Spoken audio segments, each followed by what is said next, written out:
All right, y'all, this is MrLetGo, and we're about to have a very interesting conversation today about should we protect all women? And my answer is no. So everybody hit the like button, everybody hit the like button, everybody hit the like button, say what's up in the chat. And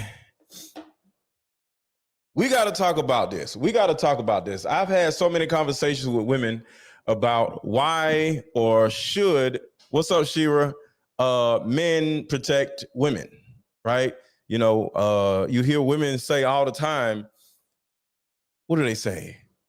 Women are the least protected people in the nation and all this other stuff, right? And the question is always, should men protect women? And why do women feel unprotected? Well, to a certain degree,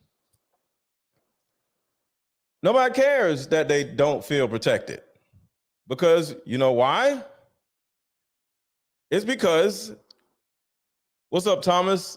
They don't have husbands. If you are a manless, husbandless woman, why do you expect the common man to just run up and risk his life to protect you? So I got a lot of notes. I got a lot of videos, and we're going to talk about it. What's up, Terica? Thank you, Terica. Everybody hit the like button. So we're going to talk about it once y'all get the likes up. What's up, David? So we got to get the likes up. So everybody take a second before we get started and hit the like button. Everybody hit the little like button. TikTok, y'all hit the like button too. And we're going to talk about it. And I'm going to have a studio audience also, if everything works out the way it's supposed to work. So on TikTok, I got the microphone together. I tried to do it last time, it didn't work. So if anybody on TikTok wants to come up, ladies in particular, to talk about this protection of women with me, let me know and I'll have y'all up. So everybody hit the like button, hit the like button, hit the like button, hit the like button, hit the like button, drop a super chat, and Cash App is Aaron1000 if you want to drop a super chat. So I'm just going to start off playing this video. Hopefully y'all don't hit the like button already, but we're going to start off playing this video and we're going to go from there. Hold up, do I have the video? Where's the video? Hold on, y'all, let me see. Where is the freaking video? Where's the video?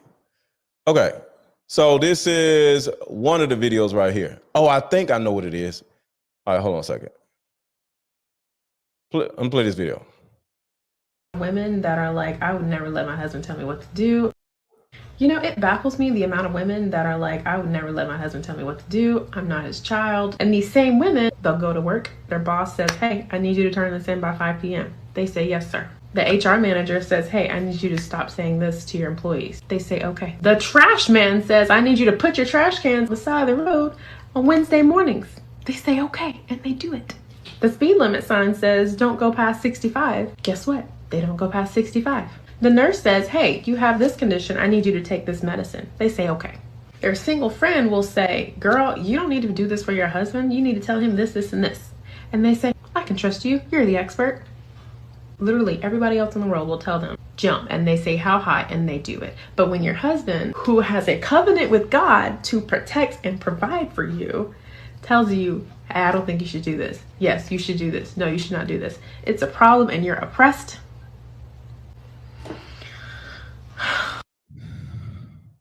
So why is this the actual problem? Why is it that no matter who tells you, ladies, what to do, you do it? But when your man tells you or your husband tells you to do it or to do something, it's a problem. So this whole thing, it goes back to the protection of women. Women, to a certain degree, don't seem to want to be protected because they don't want to listen to nobody. They'll listen to a white dude, they'll listen to their supervisor, They'll listen to like the common white person. What's up, Lucky? But altogether, they don't seem to want to listen to their men, or either black men in particular. And that's the reason why we're here. Why is this a problem? And should men protect women? Are women actually a problem? Because that's my thing. Are women a huge problem in our society due to the fact that they don't have a man? Due to the fact that they don't like, I don't know, they don't trust us. Because if you don't trust us, we're not going to trust you. Because in order to protect a woman, we have to trust the woman to actually listen to what we need her to do. Think about that for a second. In order for you to be protected by us, we have to trust you. We have to trust you for us to protect you. Because if, like, as an example, perfect example, I'm out somewhere and say a man tries to take a woman's purse or something, right? And I run up and beat up the guy and help her. And in the middle of me fighting the guy, she gets pushed to the floor and breaks a tooth or something, right? The guy runs off and I turn to the woman and I'm like, you okay? Her mouth is bleeding and stuff. Then she turns around and says that I pushed her down. Or the woman, what's up, Ellen? Or the woman sues me for her tooth. Now I'm up here like, yo, what in the world just happened? So sometimes as men, we are in a position where we don't feel protected protecting you. I'll say it again. Sometimes we don't feel protected protecting you, because you, as a woman dealing with an assailant, can turn around and become the assailant to us. So should we protect you?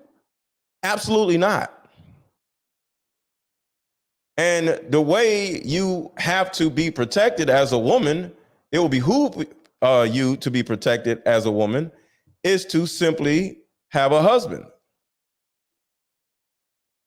So hold on one second. I had a particular video up, and here it is. All right, hold on one second. I got to send it to the computer. Da-da-da. So y'all comments. Give me 1 second. I sent everything except for this one thing. So give me 1 second. Everybody hit the like button. Everybody hit the like button and get in skins. 605 710. Boom. So, do you all feel a certain kind of way when I say this, that women shouldn't be protected? Do y'all have a problem with me saying this? Because if y'all do, I think y'all have the actual problem. So here's a video that I was intending on showing y'all in the first place. Here we go. To return a lost credit card. What? Damn it, this ain't the video. What the hell? What is going on? Oh, here it is. Okay, I found it. All right, here's the video. Here's the video. Hearing a lot of talk that men aren't protecting women anymore. And that's because men aren't supposed to protect women. A man is supposed to protect a woman. Now, if you want to be strong and independent and not have a husband there and have a man's protection, be under a man's covering, that is your problem. My husband signed up to protect me, not you. He signed up to protect me and the children. He is not jumping in front of a bullet. He is not putting himself in danger to make sure you are okay, so he could possibly lose his life and leave me alone with the kids. That would never occur to him. So I'm sorry. Why don't you pick a husband, get the protection you feel you deserve so badly, and solve your own problem? Because it's not my husband's. So what she said was super important. Do you expect, I'm not anybody's husband, but do you expect somebody's husband to put himself in a position where he can go to jail for your ass? Like, make that make sense. At 1K. Make that make sense. Make that make sense. Hold on a second. Go ahead, brother. What did your thought?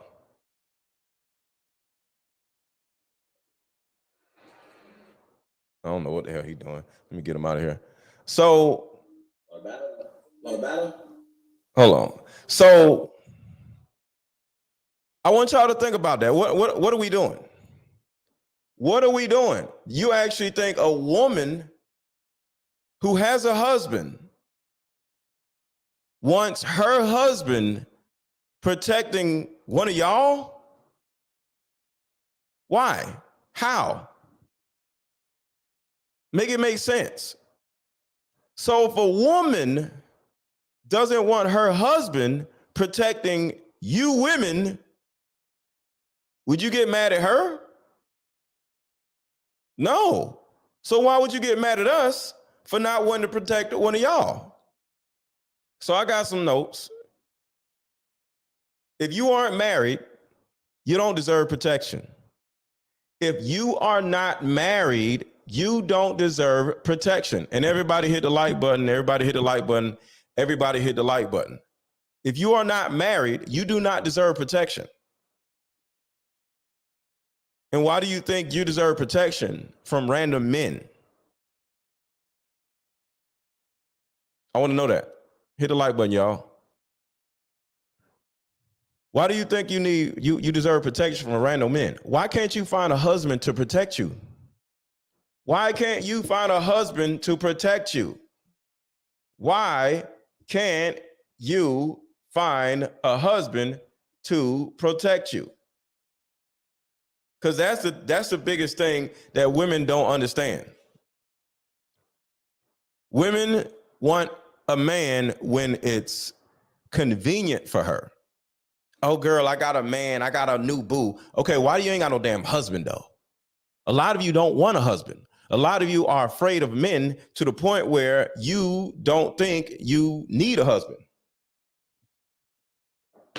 I just remember I don't have the thing hooked up. All right, cool. Y'all should be able to hear me a little bit better now. So I got somebody on. Say something real quick. What's up, bro? How you doing? What's going on? What are your thoughts? My thoughts on this. It's a very interesting topic. Mm-hmm. I think a lot of women, they feel a sense of entitlement, that they should automatically be protected. But from what I've seen, I grew up on the west side of Chicago, and I've seen this several times. A man and a woman, battling. Yeah. And someone intervenes, right? Person ends up getting hurt. Mm-hmm. Police get involved. The next thing you know, this woman goes right back to this man that's harming her. Mm-hmm. So I feel like it's a lost cause. Would it be good if you could protect every woman? Yes, but in reality, it's not going to happen. A lot of women, they bring these situations on themselves. Yes. Yes. They're looking to do it. That part. Intentionally. Yes. So I think, that it's a lost cause. I mean, there are some good women, but for me to say that, I'm going to protect every woman, every time I see a situation, no, it's not going to happen. It's just not. It's not wise. It's not a wise decision. But 9 times out of 10, she's going to be right back with that man the next day. So no, definitely not.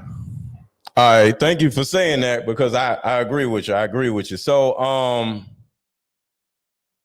let's see. I want to get some women on here. Okay, so let me go on my notes a little bit. If you aren't married, you don't deserve protection, ladies. If you aren't married, you do not deserve protection. Get your ass a husband. And if you can't find a husband, you shouldn't have children and stay your ass in the house until you find a damn husband. I have a question. Go ahead. So, is it practical for you to always be everywhere with your wife at all times? Oh, no. I'm glad you brought that up. Thank you so much for bringing that up because guess what? When you're under a man's system, when you have a husband, he don't need to be around you 24/7 because both of you operate in unison. You can call him. He can give you instructions. He ain't got to show up. See, the reason why I'm so adamant about this is because this even goes for my own daughters. Me and my daughters are on the same wavelength. Not even a wife, my kids. As an example, say you're in a store, right? And say somebody's following you, walking around in a store. My wife, I ain't got no wife, but my potential wife or either my kids are going to call me daddy. I think somebody's, following me. But I'm on the other side of town. I can't get there. She can get my instructions. So she's not going to be upset. She's not going to be anxious. She's not going to flip out. She's not going to do something stupid because now she's going to listen to every word I say. And while on the phone, I'm going to tell her exactly what to do that will put her in a position where she will be safe. So she's going to get your instructions on how to protect herself? No, she's going to get instructions on how I keep her protected. She's not protecting herself. But women, you're not there. Listen, you're not listening. See, you want to argue. You calm down for a second. That's the first thing. I need you to calm down. I just literally said I don't need to be around her to protect her. My children will be protected even if I die. And this is the problem with modern women. Y'all have no understanding of the importance of a man. So, like I was saying, my wife, girlfriend, or kids are in a store. Hey, somebody's following me. First thing I'm going to say is, okay, I need you to do this, and not need you to do that. Or either I need you to go buy this. See if they got this over there. Go to the knife section. Go to the knife section and buy some kitchen knives. Worst case scenario. Go do it's so many different things that I would tell her to do. And of course, I ain't going to tell her that, but I'm just giving you examples. Go to a male. Go see if there's an officer in the store, because some stores in Atlanta there's an officer in the front of the store. Do this, do that. So I'm going to tell her to do certain things. I'm going to tell her stay in the store. I might tell her call the police. Don't leave out the store. Call the police. And if I do tell her to leave out the store, I'm going to say, hey, go to a black guy, a big black guy in there, and get him to walk you to the car. Go do that. So now she's under my protection. Now, of course, I'm in a vicinity. I'll drive up to the store. But altogether, she's under my protection remotely. Does that make sense? No. Because of course it doesn't. You're a woman. When I have my father, okay, my father actually is a police officer, and also I'm engaged. And neither one of these people may be around me at a particular time where I may be in harm's way, and thus I'm going to have to protect myself. And also, you are not protecting yourself. He is protecting you remotely. Let me finish. When you have a daughter and you have women, right, and she's in harm's way, if every man thinks that they don't have to protect anybody or they should only protect who they're related to, there actually is a bunch of men, right, that you can't count on in a situation. Should your daughter be in harm's way, should your wife be in harm's way, should your mother be in harm's way, all of those men are going to stand around and watch your loved one get harmed because they're not going to move, because it's not a person they're related to. So when you have a bunch of men who are thinking that way, this leaves a lot of opportunity for your children to end up hurt, because men who are predators are going to be thinking, hey, there's all these guys who think exactly like that. So I know I can run up on this woman and do whatever I want to her, and no man is going to stop me. Okay, understandable. But I'm the guy. I apologize. I was waiting. okay, give me a second, sir. Just don't come over. Just give a second. So let me rebut on that.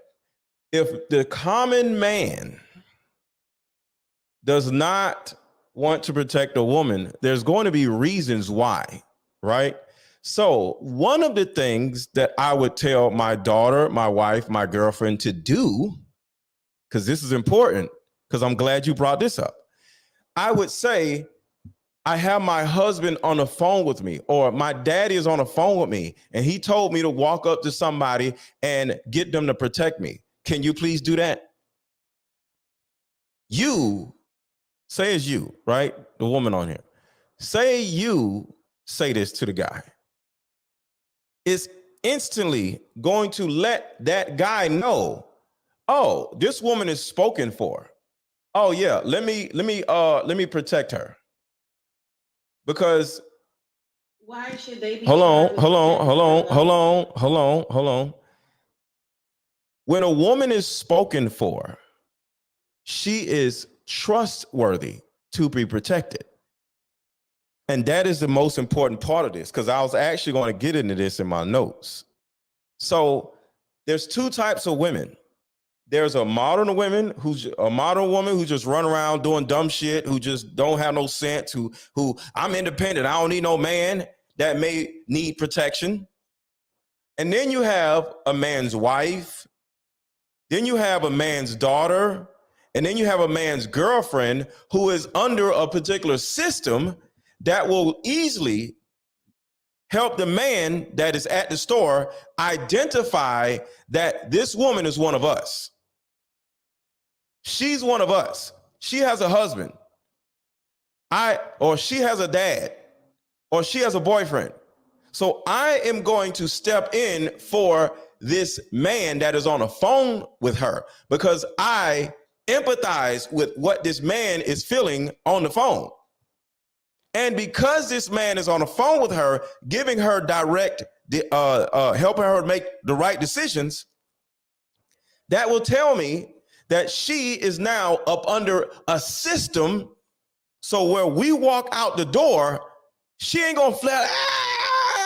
Or if I help her and a fight breaks out and I knock her to the floor by mistake or whatever, she's not going to sue me, or she's not going to call the police on me, or she's not going to say I did something to her, because she's under a man's protection already.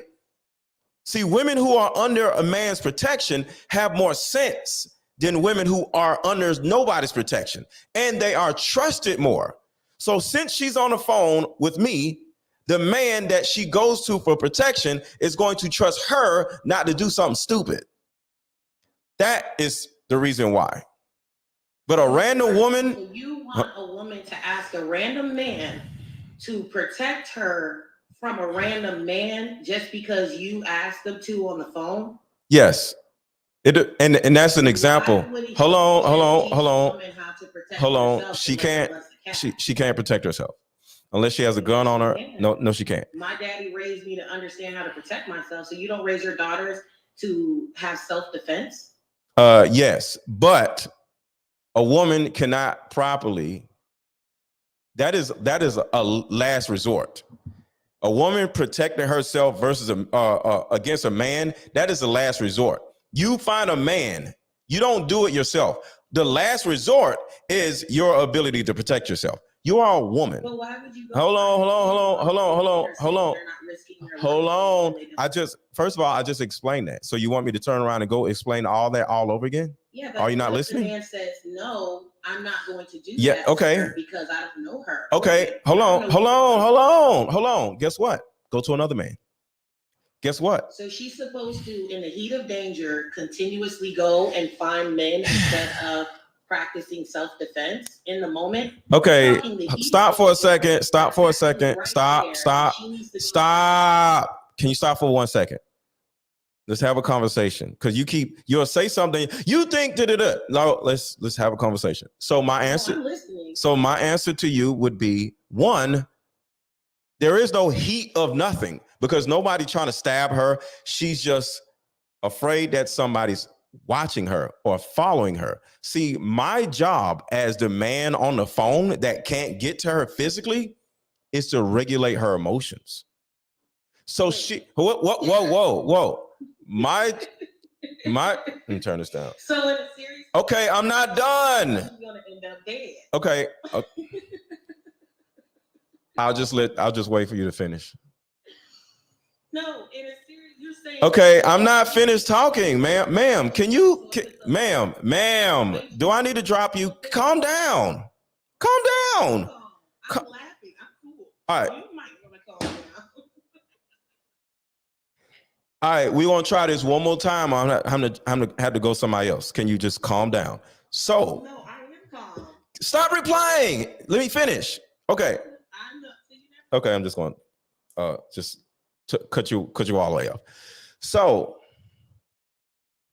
if my woman or my daughter or my wife is in a store and a man literally says what you just said, hey, I'm not protecting you. Hold on, Brianna. Okay, there we go. I'm not protecting you, so go to somebody else. I'm still on the phone. So I'm like, all right, cool. Call the police. Stay in the store. Okay, that's cool. Go to somebody else.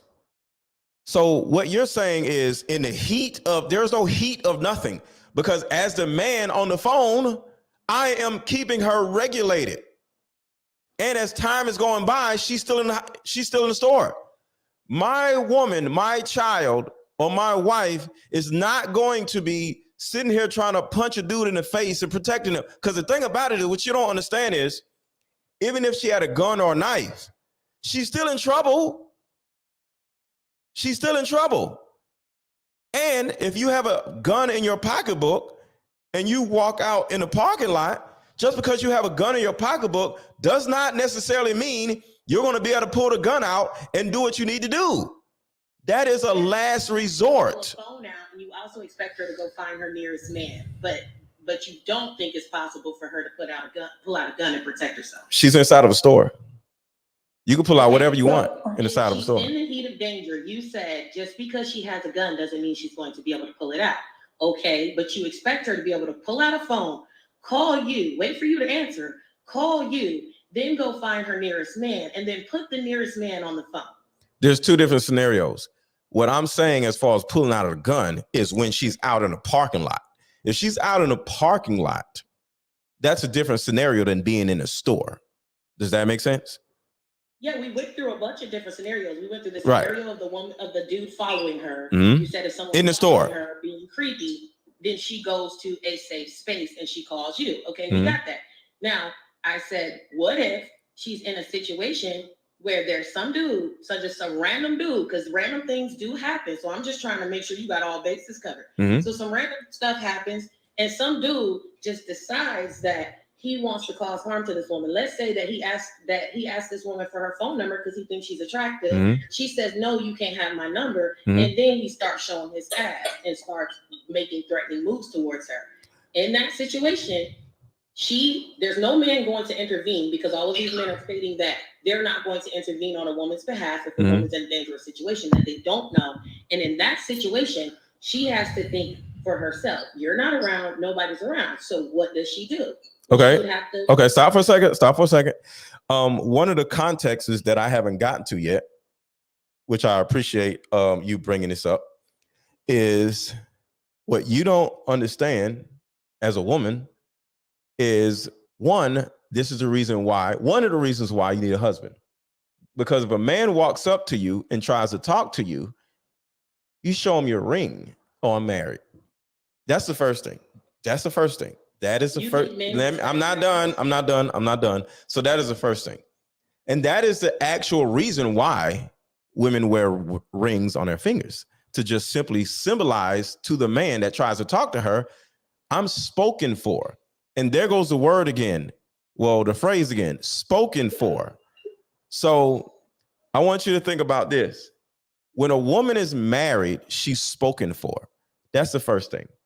When a woman is married, other men see that she's spoken for. And when a woman is married, men see that most likely, she's up under a man's system. So even if she, a woman that's married a little bit more, I would say so. And Yeah. hey, boy, but let me set the context. But women are saying no. Going on. nobody cares what women are saying. Master Yourself podcast, man. That Master Yourself podcast that you got going on, man. I listen to that Master Your podcast. Whoa, brother. Can you stay on the topic? I'm not on no master I'm podcast. just letting you know. I'm just because I don't think people in the live right now kind of understand the context where you coming from. You do be spitting facts, man, and you basically speaking from a perspective that I don't think a lot of them respect. At this point, I think they coming in more so wanting to argue what's going on. Brother. Hold on. Brother, calm down. Now I want you to calm down. I do appreciate you saying all this. I get it. But let's just stay on the topic. I appreciate you. But let's stay on the topic. What are your thoughts on this whole situation? No, I feel you, and I agree with you. You know what I'm saying? Like, I'm married, and you feel me? I wouldn't risk my life for every woman in the world. I've been in situations where I try to protect a woman and damn near got myself killed. Mm-hmm. So, you know, you live and you learn. So it's like you got to protect the woman that's closest to you. Like you said, the woman don't have a person in her life who's willing to protect her. Mm-hmm. You guys are really jumping to the furthest extremes of every situation with hyper individualism. And it's a little scary, you know, so we don't know which women we can protect. We would love to protect all of you guys, but it's a little nerve-wracking because we really don't know what you guys got going on. Hold on. Let me ask him something. Hold on. I get to you. Give me a second. So as a married man, right, do you have an understanding or a certain respect for a married woman versus a single woman? So say you are walking outside of a store, right? And two different scenarios. A married woman that you see a ring on her finger, it says, hey, there's a man following me. Can you please walk me to my car? Or something's going on, right? Versus a woman that isn't married. Would it be a difference in your trustworthiness of the other person in that scenario as a married man? Yes, 100%. And the reason I say that is because I know if a woman's married, then she doesn't necessarily want nothing from me.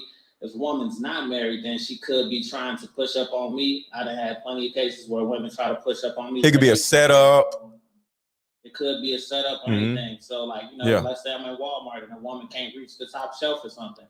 You know, I would reach up there maybe more so if she was, you know, spoken for. But, you know, if she's single, then, hey, you know, I don't want to put myself in a situation where I could risk what I got going on. So you understand that there's a certain level of trust for a married woman. Yeah, of course. Just like when my grandmother was married, if I wasn't around, like when my grandfather passed away, the guys in the neighborhood would come and cut the grass. Mm-hmm. Yeah. Same difference. Mm-hmm.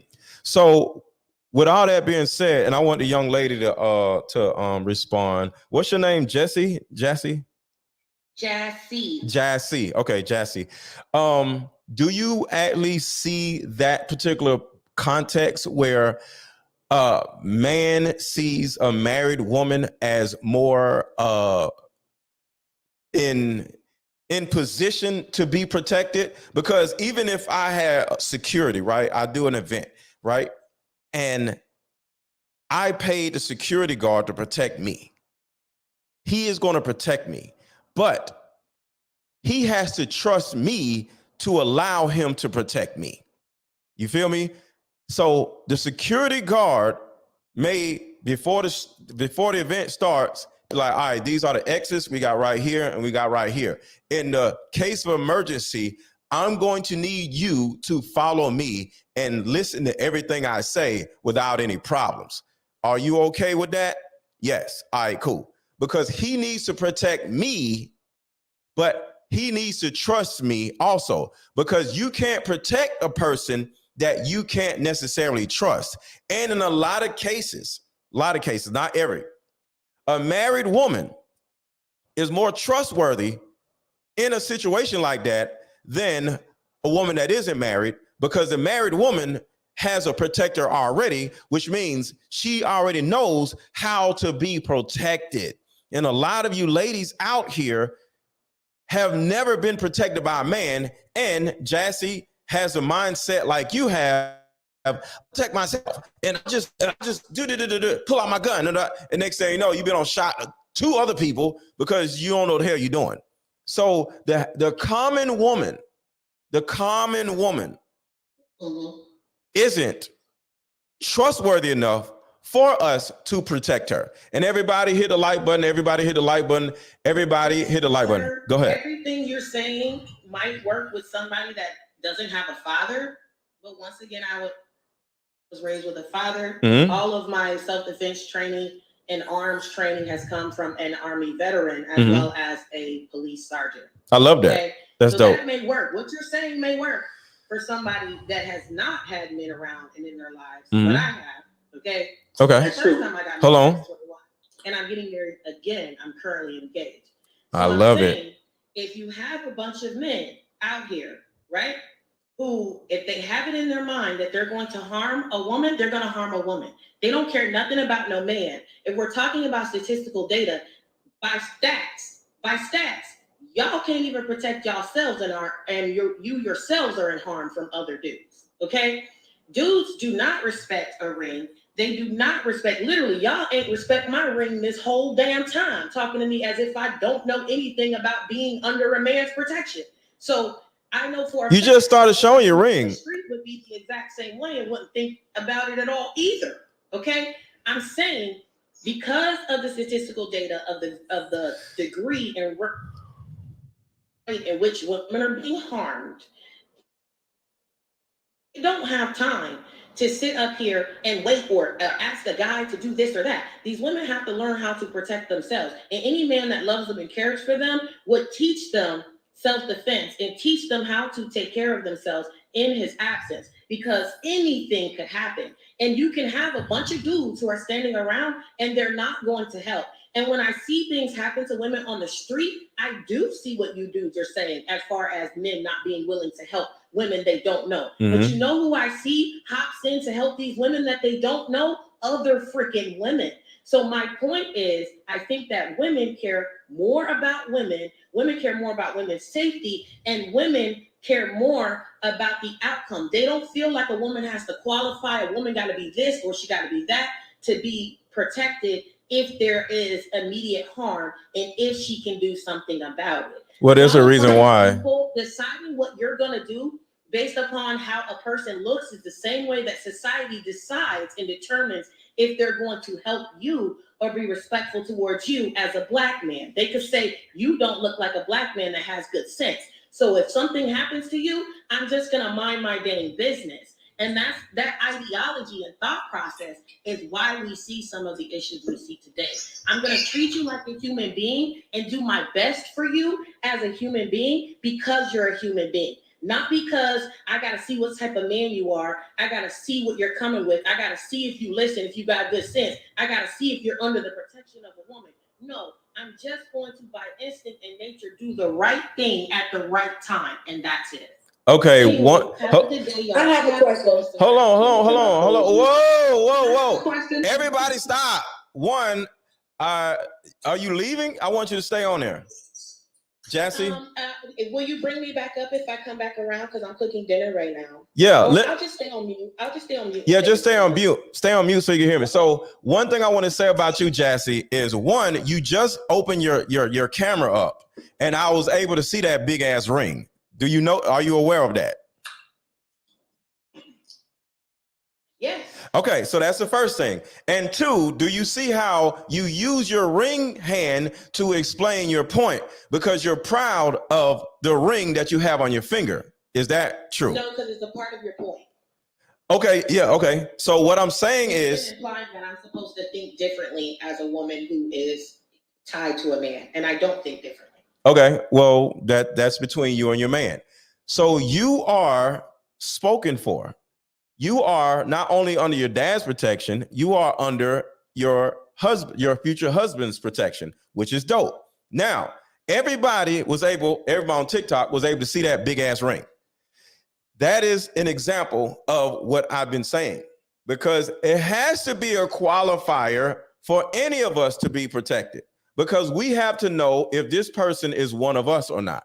So regardless of what y'all want to say about what's right or what's wrong, we as human beings must put ourselves in a position, position where we as the protector is protected. And that's the thing that a lot of people don't understand. The protector has to protect themselves from the person that we're protecting. So if you have a ring on your finger and you are somebody's wife, you definitely qualify as somebody worth protecting more than somebody that does not have a ring. And before we keep going, I want to play this video again. So for those of you who didn't see it, y'all would be able to understand what it means. So y'all give me a second. All right, so here we go. We're going to play this. Hold on, let me turn it up some.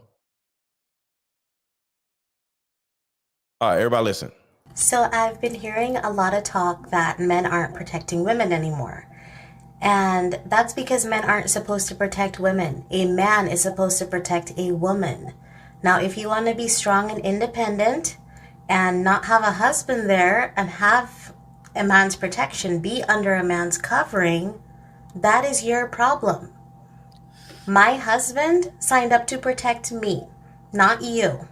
He signed up to protect me and the children. He is not jumping in front of a bullet. He is not putting himself in danger to make sure you are okay, so he could possibly lose his life and leave me alone with the kids.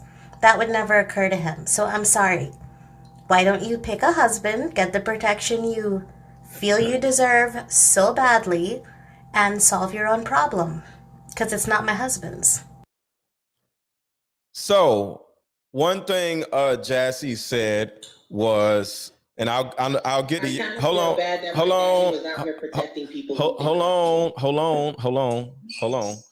So Jassy said women are more prone to protect other women versus men. It's usually because they ain't got no damn sense. See, we as men have the innate understanding that virtually anything we do from an aggression standpoint is either going to put us in prison, get us injured, or we can lose our lives.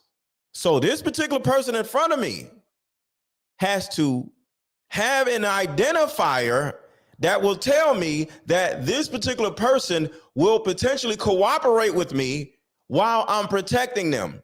And if they don't have an identifier that will tell me that I can trust that person, I will not protect them, because I have to first protect myself.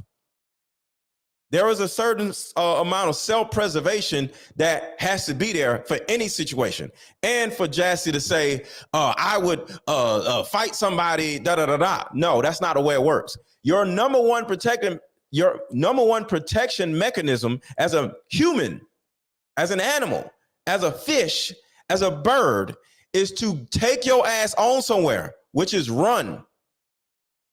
See, dumb people, and I'm not saying this to any particular person, dumb people fight first. Dumb people fight first. Smart people get away first. So as a man or as a woman, your first resort is to call the police. Your first resort is to, make sure you can get away. Your last resort is to fight, shoot, or stab. Only an idiot will look at fighting, shooting, and stabbing as the first resort. So there are a lot of idiots out here who would be quick to kick somebody in the face, punch somebody in the face, stab somebody, pull out the gun and shoot, or do something crazy like that. Those are idiots. Smart, rational people look at this situation. No matter how big a man is, no matter what, it don't matter. Your job is to avoid. That is your human nature, to avoid death. And going back to what Jassy said about women are more prone to jump in and fight somebody because they ain't got no damn sense. Women don't have. Let me turn this down because you for some reason, you can't. All right. So Women don't have a lot of sense. So of course she'll jump into some random shit. She'll jump in a random argument. Women are messy, so they're more prone to not pay attention to what will actually kill them or put them in harm's way. Women put themselves in harm's way all the time because they ain't got no damn sense. And that's one of the reasons why women have to be married to end up to garner a certain amount of protection. Because a woman will jump in the random shit.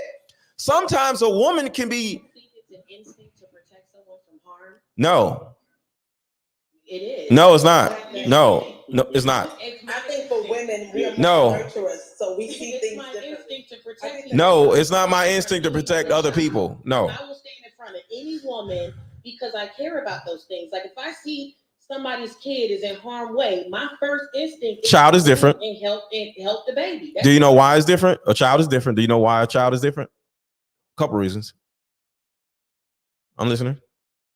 No. Innocent.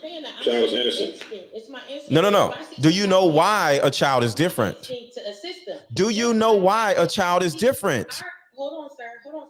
Our instinct when we heard about police brutality against brothers was to what? Put ourselves in harm's way to protect them.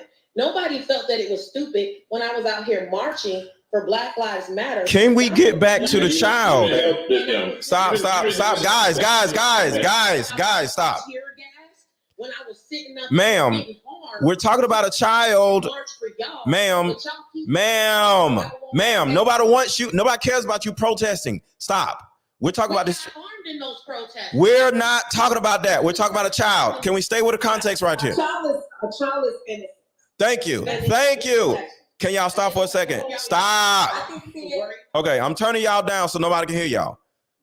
So what I'm saying is, if y'all still, everybody stop talking for a second. So a child is more prone to be protected because they are a child. See, protecting a grown woman versus protecting a child, other than the child and a woman who's grown and she's taller and bigger and able to protect themselves, the number one thing that a child gives to the protector is the ability to be protected. See, a random woman can turn around and say, no, I don't want you to protect her. Or she could call the police on the protector. Or she could turn around and sue the dude and be like, he did this and he touched my breast while he was protecting me. A child does not have that ability. A child is small. You can grab the child or move away or stand in front of the child and the child will stay there. But a woman, an irrational woman, will literally start running. And you're like, yo, what are you doing? A child is more prone to listen and follow an adult's leadership than a woman is. No, they're not. Yes, they are. They are. Stop it. They are. No, they're not. Women are more hard-headed than children. Are you crazy? Go ahead. Stop, guys. Go ahead, Brianna. Can we go in the order? Okay, go ahead, Brianna. I have a husband. I'm under protection. Yes. But I understand what Jazz is saying too. In the field that I work in, I have been followed home probably 10 times. Right? Wow. So my husband wanted me to learn how to protect myself. Yes, I carry a weapon. My weapon stays on my hip all day because it's in the business that I'm in. Right? So with that, he also taught me and paid for me to go to classes and learn how to shoot. I can shoot you birds out. Okay, but I needed his protection. When that first time I got followed home, what I did was I called my husband before I even called the cops. Right. I called my husband and say, this man, they follow me. They trying to get I guess they think I got the money. They on me. Yeah. My husband said, what I want you to do is I want you to call the police. Then I want you to call me back. I want you to ride through here because I'm going to be on the corner at the gas station with the shotgun. Okay, so you need protection. Yes. Not saying that you can't protect yourself when he's not around, but you need a man's protection because men are scared of other men. And men will recognize that you are right. A man, when I was in the store trying to talk to me, I turned around, he saw my ring, he said, I'm sorry. Boom. I didn't realize that you were mad. Boom. It happens. Now, there are some cases where men do not care. And that's when you have to tell them, I am spoken for. You are disrespecting my husband. Even on this app, this man asked, can I be your friend? I said, being friends with you would disrespect my husband. And that's not what I would do. Sorry that 1 second. I just want to say one thing. She says it will disrespect my husband because sadly, ladies, this may hurt. We respect men more than we respect women. It just is what it is. So listen to what she just said. You are disrespecting my husband because that holds more weight to the conversation versus you're disrespecting me. Sadly, it is the truth. Y'all could do whatever y'all want to do with that information, but that is the truth. Go ahead. I just want to say that. And then sometimes you got a handful of men that won't care and they will push up on you. Like this crazy man that shot that girl, unalived this girl in New York because she wouldn't give him his number. Yeah. Have those one-off chances, but the majority of women who have husbands and fathers are under protection. Right. And it's also the way you carry yourself. Right. So I want to go to the guys, but give me 1 second. I want to tell a quick story and then I want to go to the guys.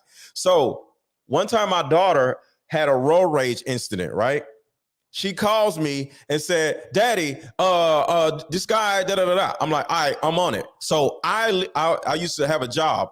I left my job, right? This is a man thing. I have my phone in my hand and I look at my supervisor and I'm like, I got to go. He just said, go. He had no clue what was going on, but he seen the look in my eyes that told him it was an identifier that there was an emergency that most likely had something to do with my family. I literally ran up to him and said, yo, I got to go. Go. He had his eyes got big. My eyes was big. He was like, go. Instantly, boom. I jumped in my car. I got to her job before she got there, right? The number one thing I told her to do, the reason why I got to her job before she got there is because I said, okay, you're in the car. I need you to hang up with me and Google the closest police station.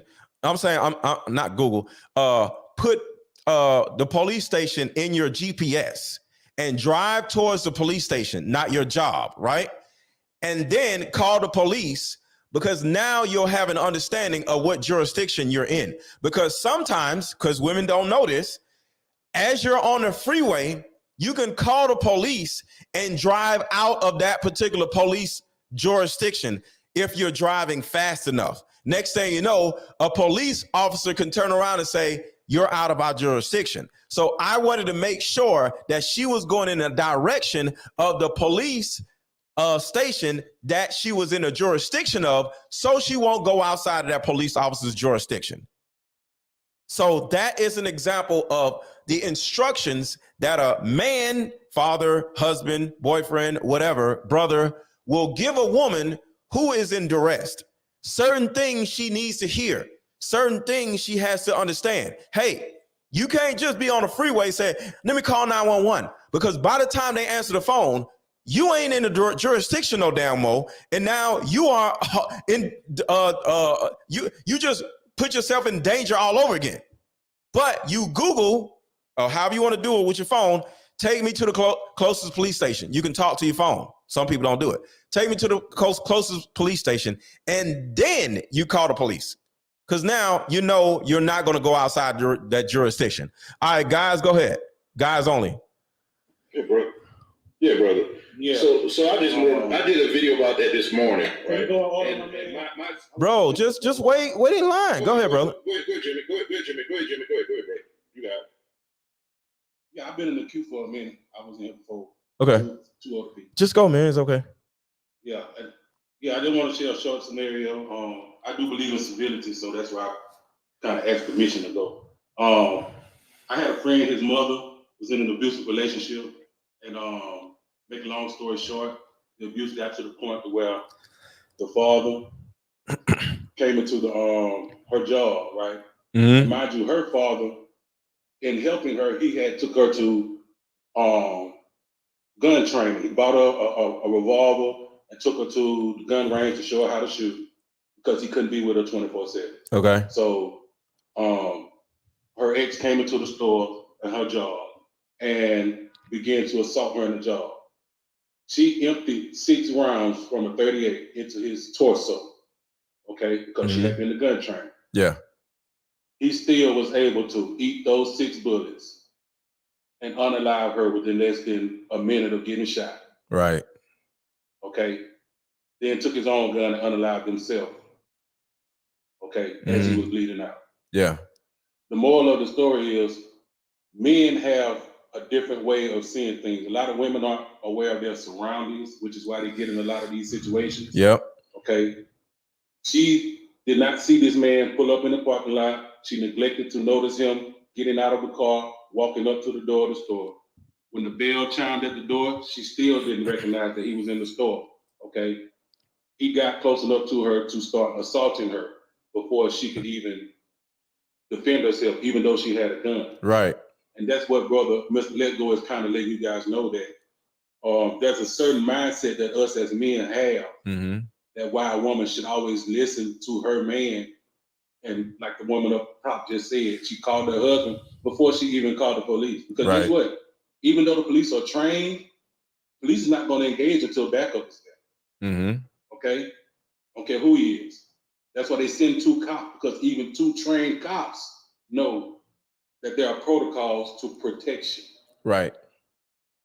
And I don't know if you guys heard the story about the young man who was assisting a young lady at the gas station in Atlanta, being assaulted by her boyfriend in Atlanta, and got on the line. Down the street from my house, bro. And she rode away with the boyfriend in the sunset, who was, and now he can't go home and protect his family. Yep. Now he was acting out of his feminine emotions. Yes. Rather than getting on the phone, dialing 911 and say there's a woman here being assaulted. Okay, there's many ways to protect the person without putting yourself in harm's way unnecessarily. Thank you. Now, if he had not had a phone, he would have had to think of some other way to protect her rather than calling 911. But acting instinctively out of emotion caused him to intervene in a situation that he didn't even know what arose that situation. He just jumped, he saw a woman being beaten. So that's what the brother's talking about. Men have to be more tactical and strategic, especially when defending women that they are not charged and pledged to defend. Because our number one objective and our number one role as a man is to make it home to protect the family that we're building, and the legacy we're building. And not to protect a random woman. That is not our primary objective.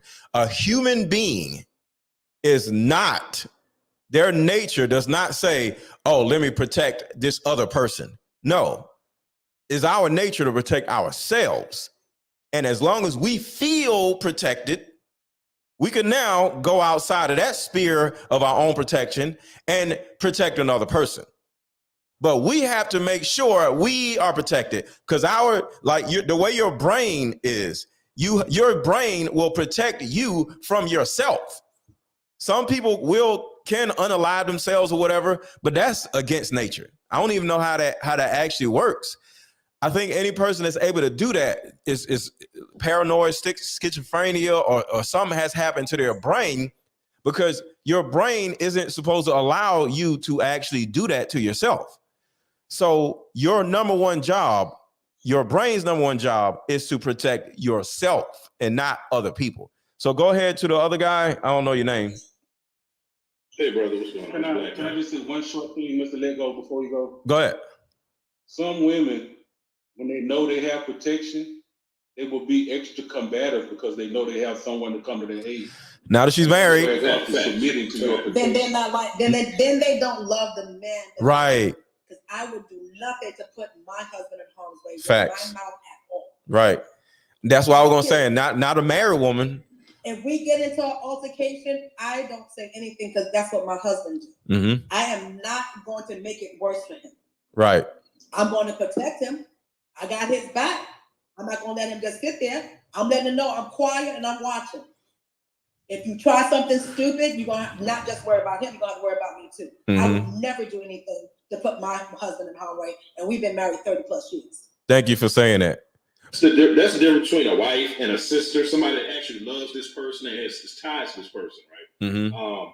what I did a video earlier, and my saying is we cannot protect and we can't correct, right? Yes. We can't correct majority of our sisters. We can't do it. And like you said, brother, that children will listen to us before our women do. Mm-hmm. I've been in this situation. I stayed in DeKalb County where that happened, where the guy got unalived at the gas station. I stay in that county.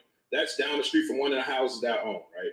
And I was in a situation where I was dealing with this woman. She was about 5 years younger than me, right? She was still of age. And she was talking to this woman in her apartment complex, and she got this sob story about they was getting kicked out. So she wanted to help her put her stuff in her U-Haul because she was leaving the apartment too. Some guys came up to the apartment and they had some conflict with her boyfriend and her son. So instead of her sitting back coming by me, she goes run over there because the woman's hollering, "Oh, you can't go in the house, my kid's house." She goes run head first over to this woman with these guys, and I'm standing back, and I see this guy run around like he grabbed for his waistband. So I'm like, this dude got a people, right? So I go to my car and I go get mine, and as she go run over there, I just let off one in the ground, and everybody scattered. So then the guy comes back, he shoots at the guy in the car, the girl's boyfriend in the car. And the girl comes running to me and she's like, "He shot at me." I'm like, "No, he didn't." I said, "I'm the one that shot that guy. I shot it because I need to control the situation." You know, women go head first. They don't see what's going on. Right. Emotion, because most women are emotional. Right. They will not assess the situation properly. Right. And that we just got to understand it is what it is. It's not saying women are worse than men. It's not saying women are lesser than men. It's just saying they are strengths, and that is not one of them. Protection is not one of those strengths. Thank you. Can I address one of your comments? The comment. Sure. He just want women. He doesn't like women. He just want them to be unalive. My thing is, if he's married and this lady is having a fight with her boyfriend, he don't know the dynamic of them. Mm-hmm. Because most of the time in these situations, the girlfriend or whatever leaves with that man, and then your husband don't come home. You have to bury your husband. You got to tell your kids that daddy's not coming home. Are you okay with that? Mm-hmm. That's a fact. But these are whoa. He's already protected one. Right. He's already protecting a one. She's at home. I'm trying to understand why I see a bunch of dudes. I'm guessing this is dudes who feel like I owe you guys some type of loyalty or respect. If you guys get to choose and determine which women you're going to respect, I also have the right to choose and determine which men I'm going to give a fuck about. That works both ways. Try not to cuss, but what is your context of saying that? What do you mean? Because they're mad because my platform criticizes Black men. I don't owe you. I don't owe Black men the gift of protecting their reputation when you don't think you owe Black women the gift of protecting their lives. What's your? I don't owe you that. What's your platform? Hold on. What's your? I can do whatever I want to do. Hold on. What's your? See, this is why. What's your platform? Tell everybody your platform. I participate in these conversations. Why? Because I know how people like to come at my platform, and then I like to use y'all's own rhetoric against y'all. Okay. You're mad at the things I say because you feel like I should protect you or I owe something to you. Are you talking to people in the comment section or what? You don't owe me shit. He's talking to comments. It has nothing to do with what's going on. What are you talking about, lady? I'm just trying to find out what's going on. I'm not talking. What's going on? They know who I'm talking to. So what's your platform? What's your platform, Jack? What's your platform? My platform is literally just putting out statements. No, what is the name of your platform so people can follow you? I'm trying to help you. For Black women. What is your platform so people can follow you? And that's what my platform is about. TikTok, man. Oh my God. Is your platform on TikTok? Because Jack, I've never heard of it. It's on TikTok. It's on TikTok. And I can follow you and definitely support you. Right. You're steady spewing out hate, and we trying to love you. I'm not spewing out any hate. God damn. It's Miss Andrew. It's Miss Andrew. Y'all are not going to sit here and gaslight and manipulate because I'm not the one for that. I'm just sitting here saying, what's your platform so people can follow you? We're not going to do that. Is that the people that comment? I didn't one time make a personal attack on any of you guys. Ma'am. So I would appreciate. Ma'am, you just unmuted and started talking about some damn lady. Lady, calm down. Comment and she addressed it. Then all right, we're just going to keep going. She just wants to keep going, so I just turned it down. All right, the common sense expert says these women can't shut up long enough to listen. Thank you, brother, because apparent. Look, she's still Are you talking. talking about the people on the panel? Or you You can mute her, brother. You can mute her, yeah, brother. Hold on, let me see if I can mute her. Are you talking about the people? God. Because I wasn't disrespectful to anybody. So I'm not Mute going her, to brother, because Okay. she's going on a tangent, basically. All right, good. Are you talking about the people in the comments or the people on the panel? Are you talking about the people in the panel or the people in the comments? No, what I said, let me be clear. The You're gonna have to person drop before her. me asked to address the Drop her, comment brother. section. Ma'am, brother, hold on. Then I addressed the comment section and everybody has a problem. Ma'am, because you just had a whole diatribe about her. Conversation. Okay, so everybody stop talking for 1 second. Everybody stop talking for 1 second. Ma'am, I have no idea what's going on in the comment section, okay? I'm on YouTube, Instagram, and TikTok all at the same time. So just understand, I don't know what the hell is going on. That's the first thing. 2, do not disrespect my platform by replying and having a whole diatribe about something that we don't even know what's going on in the comment section. If you have I'm not done. If you are a professional and you have, okay, let me, yeah, get your ass out of here. Bye. What the hell, bro? Get out of here. I think she was saying since I addressed the comments, but I had no idea who she was addressing.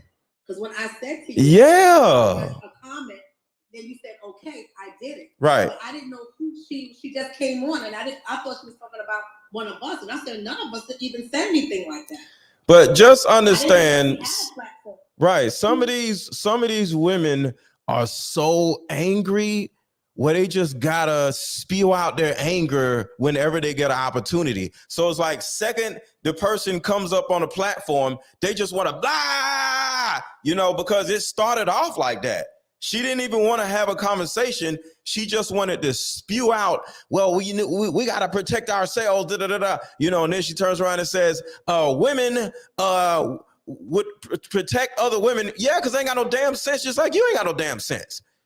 Nobody's stupid. Well, some people are stupid enough. Someone in the comments said that she was trying to say it, but we were already in conversation and we couldn't hear her. Yeah, she didn't understand. She didn't let us talk. I thought she was talking about one of us. I asked you if it was okay to address a comment, and you told me fine. That's what I did. Right. But I didn't hear her say that. I just heard her going off. And she did. Y'all, hey y'all. I just came up here to tell y'all didn't hear her, but she was trying to. It was people in the comments because she do have a platform where she doesn't bash men, but she does. Wait, Vicky, calm down. Like we need people to just. I gotta just chill out. Hold on, just everybody breathe. So one, hold on, y'all. One, I don't give a damn about that lady. Okay, we moving on to the subject. Who cares about that damn lady? All right, so let's move on. So one, everybody on Instagram and TikTok, make sure to hit the like button. And if you want to be a part of this conversation on YouTube, hold on. Yeah, make sure you mute it. Drop a Cash App or Super Chat, and I'll read your comment or read your question on YouTube. So I want to go down this rabbit hole real quick. So y'all just give me a second because this is important. Make sure y'all are muted on TikTok. Vicky, can you mute?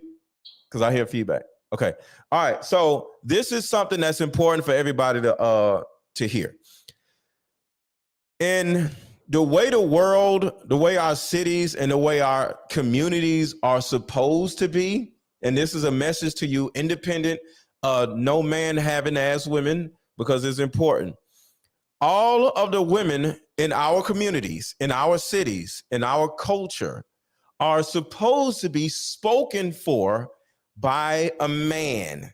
No woman is supposed to just walk around without being spoken for by a man. You are supposed to be somebody's husband. I mean, you're supposed to be somebody's wife, somebody's girlfriend, somebody's daughter. All right? That is the way the world is supposed to go. You are not supposed to be walking around just being an independent woman without nobody. You are trash if that is you. You are not respected if that is you. You are not worthy of a man's protection if that is you. You are somewhat of an ingrate if that is you. If you don't have a dad, it's okay. If you don't have a boyfriend, it's a little bit of a problem. If you don't have a husband, it's a problem. But if you don't have all three, you are not worthy of any man's protection. You have made it. If you are a child, that's a different story. But if you are over 25 years old, you do not deserve a man's protection. Because at the end of the day, why don't you have a husband? Why don't you have a man? Where's your daddy? Who speaks for you, ma'am? All right, so let's go down this rabbit hole. All women are supposed to be spoken for. There was a time where your mailbox did not have a number. I want y'all to think about this. There was a time that your mailbox did not have a number. What did it have? Anybody? The husband's last name. It had the husband's last name. Yes. It had the husband's last name. This is the husband's household. It did not have a number, had the husband's name. It was, y'all were the Smiths, the Johnsons, the Andersons, the Mallorys. You were under his protection, right? So let's keep going. Because this happened in my life when I was in my 20s. All right. When I had my kids, my wife and my kids. Other than a number, it was a number on a mailbox though. But you were the Mallorys, right? Y'all, meaning your family, would be known as the Smiths, the Johnsons, the Andersons, the Mallorys. And when you seen a kid outside doing something positive or negatively, you will say, oh, that's the Johnson's kid. And if you seen a woman at a grocery store, you will say, oh, that's Aaron's wife. Each individual woman had to be spoken for either as somebody's wife or as somebody's kid. Too many of you ladies are just walking around as nobody's nothing. And y'all think it's cute. It is not. So I used to help my neighbor's kid with their homework along with my kids because she was the neighbor's kid. My neighbor would also look after my kids because they were a part of the community and they know whose kid my kid was. And because they knew whose kid my kid was, they knew that this child had a certain amount of home training. So my kid can go over other neighbors' houses because I spoke for them. If my kid stole, if my kid broke something, guess what? They'll come to me and say, hey, your child did A, B, and C. And I'm like, no problem. I got you. I'll pay for it. I'm sorry. And I'll discipline my kid and you're good. And my kid can come back over their house, right? In most cases now, most of these households is ran by some freaking women. So nobody's spoken for. If something happens out in the street, we don't know whose kid this is because women don't have any hierarchy over whose kid is this? I don't know, some random child. But if a man speaks for that woman, if a man speaks for that child, you go to that man. Most of these children don't have fathers. Most of these children don't have nobody to speak for them. Most of these women don't have no man to speak for them. That is the reason why y'all are so screwed up, because y'all don't have a man to speak for y'all asses. So we protect people that are spoken for. If your ass ain't spoken for, your ass don't get protection from none of us. Get your ass a husband or stay your ass out here by yourself. Period. If the Tucker wife or the Mallory's kid is in trouble, you jump in and act as if you are the alternate husband, alternate brother, alternate sister, or alternate parent and protect them like they're yours. Why? Because that particular person is spoken for. We used to discipline other people's kids. Do y'all remember where people, neighbors would discipline other people's kids? That's a real thing. As an example, I'm on a show called Tonight's Conversation. For those of you know, y'all know me, Randy, Keita, Ace Metaphor. We travel together. We do shows together, right? When Randy, in particular, she's like my little sister. When Randy, she's married. When she first started coming around us, because I actually told Ace, I was like, yo, bring Randy on. She's dope. So I knew Randy even before being on the show. I knew her husband before being on the show. So Randy came around us. Her husband wouldn't be around. I actually protected Randy just like I was her husband because her husband wasn't around. Randy has a certain amount of anxiety, social anxiety, right? So she gets around people, she's just like, I got to go home. And probably, no, hang with us. And I'm like, whoa. No. She says she wants to go back to the hotel. Leave her alone. And she would appreciate me for that. Her husband would appreciate me for that. Would I protect another woman? To a certain degree. But if another guest came on there, I don't know who speaks for her. So I wouldn't just, I would help a woman. I would help her with a bag or something, but I'm not going to protect her because I don't know her. I knew Randy and I knew her husband. So I would protect her like she's my wife. Why? Because this woman is spoken for. So when it comes to manless women, husbandless women, y'all to a certain degree are viewed by us like little homeless people. You see little homeless people fighting on the other side, you're like, oh, damn, what's going on with them? You might be like, hey, y'all. But you ain't gonna jump in no fight with two homeless people because they homeless.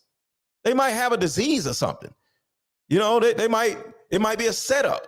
Because the thing about it is what y'all don't understand, it might be a setup. If I see a ring on your finger as a woman, I will almost go to the hospital for you. Why? Because you are somebody's wife. Because I would want my wife, I don't have a wife, but I would want my wife to be able to garner attention and protection from another guy who sees that ring on her finger. That is your identifier to protection. That means you have already practiced the act of being protected before me, so you understand what I need you to do. You are going to listen to me. But y'all random ass modern women out here who ain't got no man, who ain't got no husband, your ass ain't gonna get protection from nobody, and you don't deserve protection from nobody because you have not took the time out of your life to go find yourself or go put yourself in a position to attract a husband or a boyfriend. And where your damn daddy at? And if you ain't got no daddy, that's even worse. Why you ain't got no daddy? What lineage are you coming from? Or did you come from? Don't no one be with your no daddy having ass.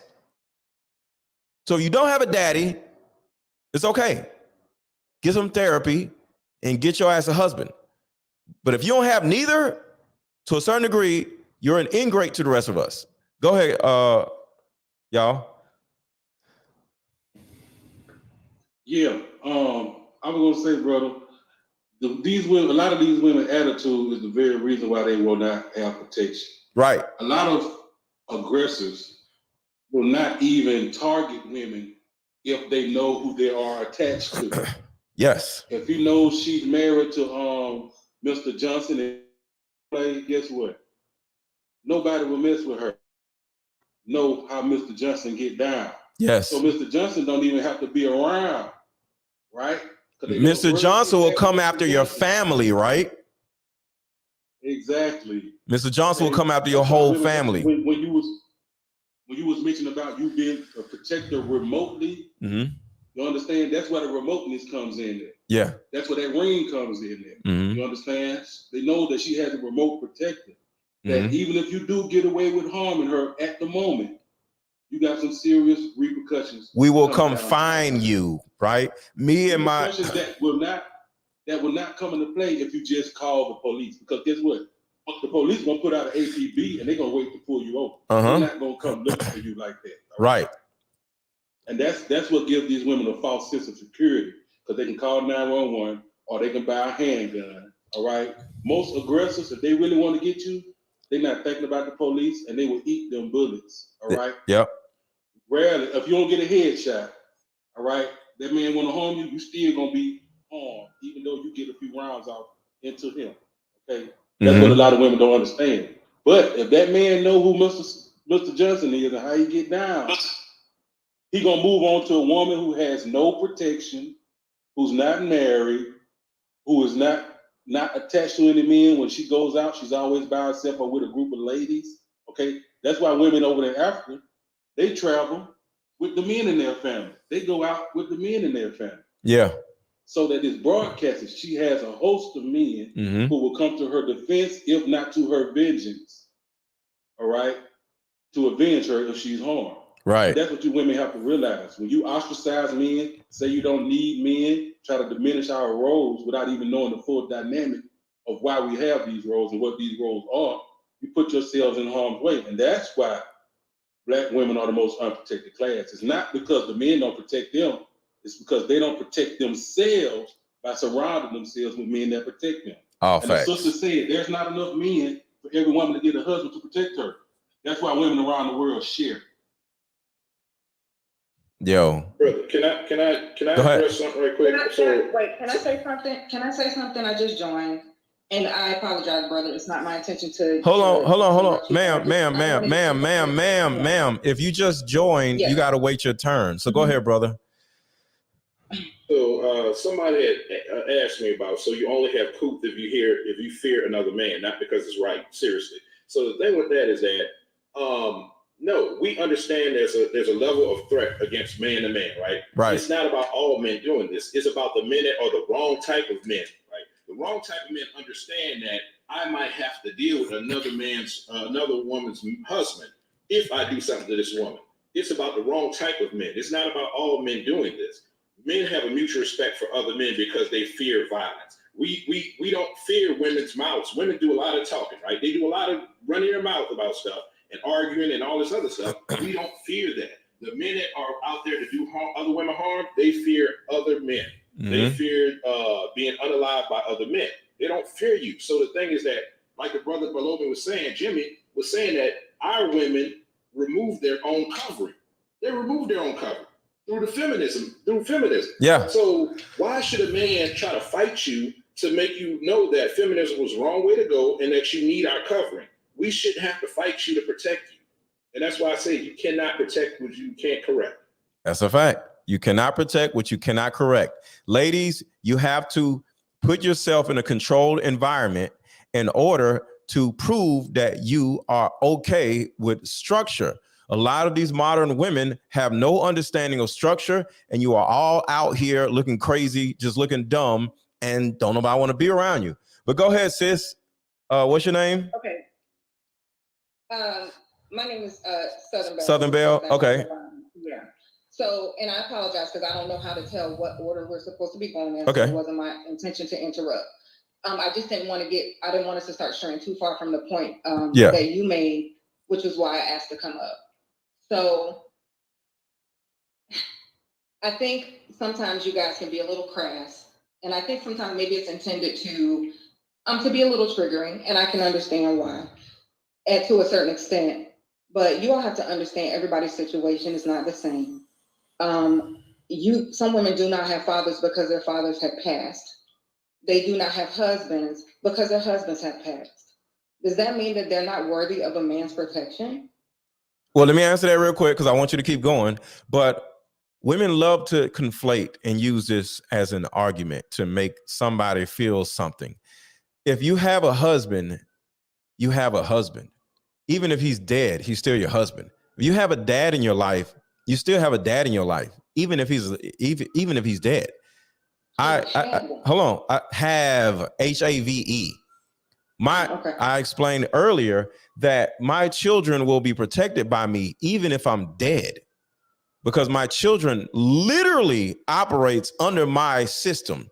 Period. My daughter told me about a movie called Beast, BEAST. It was about a dad and two daughters, and they were out in a safari, right? And there was a lion that literally just it was literally just run around just eating people, right? And my daughter called me and was like, "Daddy, you got to watch this Beast movie. These girls are crazy." I was like, "What's going on?" She was like, The guy's daughters was running all over the place. Is nowhere in this world me and my sister would have did that. We would have towed that line up together. And I went and watched the movie. I was like, yo, I'm mad at the daughters. I was like, what? I wish my kids would do that. My daughters called me about that. And they was like, we would never do that. And that is what I'm saying. Even if I'm dead, my kids have me like literally flowing through their veins. They think like I do when they look at movies. I don't even have to be around. So hold on. So that's as a father, right? Okay. If I marry, when I marry or whatever, like my ex-wife, for example, my ex-wife is protected by me. My ex-wife, part of the reason why she got remarried is because I instilled, I'm a wife to any of you niggas in her. She was like, whoa. You gotta marry me. What? We finna move together. What is that? I'm a wife. As my ex-wife, she had that way of thinking. Some women don't get married because they don't know how it feels to be a wife. Because I was married to my wife, she knew how it felt to be a wife. So she operated as a wife even after the divorce. So her new husband, who she's married to now, like, whoa, move together. Are you crazy? You had to marry me. And he was like, oh, you're right. You know, and they waited, and then they waited till they got married before they did certain things. But it was because of my ideology that was instilled in my ex-wife, my kids, and anybody I touch, period. So even if I die, certain women will be protected through me. So go ahead. So my example wasn't to conflate, but these are real scenarios that real women are out here dealing with. That's why I want to answer it that way. Yeah, so I understand. You know, there are women whose fathers have passed. They do not have husbands. Their husbands have passed. Now, I understand your point about you're saying if you don't have a father, you don't have a brother, then you don't need protection. In my opinion, those women need more protecting because they have no one to come to their aid. Now, this is not if they put themselves in unnecessary scenarios. So please let me preface it with that. But she will, if she ain't got no daddy or no husband, she will put herself in bad situations. Well, no, not necessarily. Okay. And I understand the point you're trying to make. Yeah. But what I'm saying is there's no way in that moment to physically look at that woman and tell that she falls under that scenario.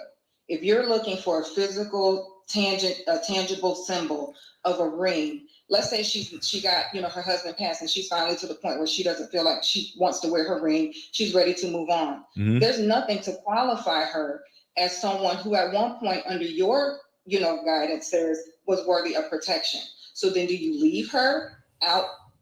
Do you just not protect her? Like, do you understand the point that I'm trying to make? Let me ask the guys. Guys, would y'all be able to tell if a woman has a father or a husband that died without a ring, guys? Yep. Thank you.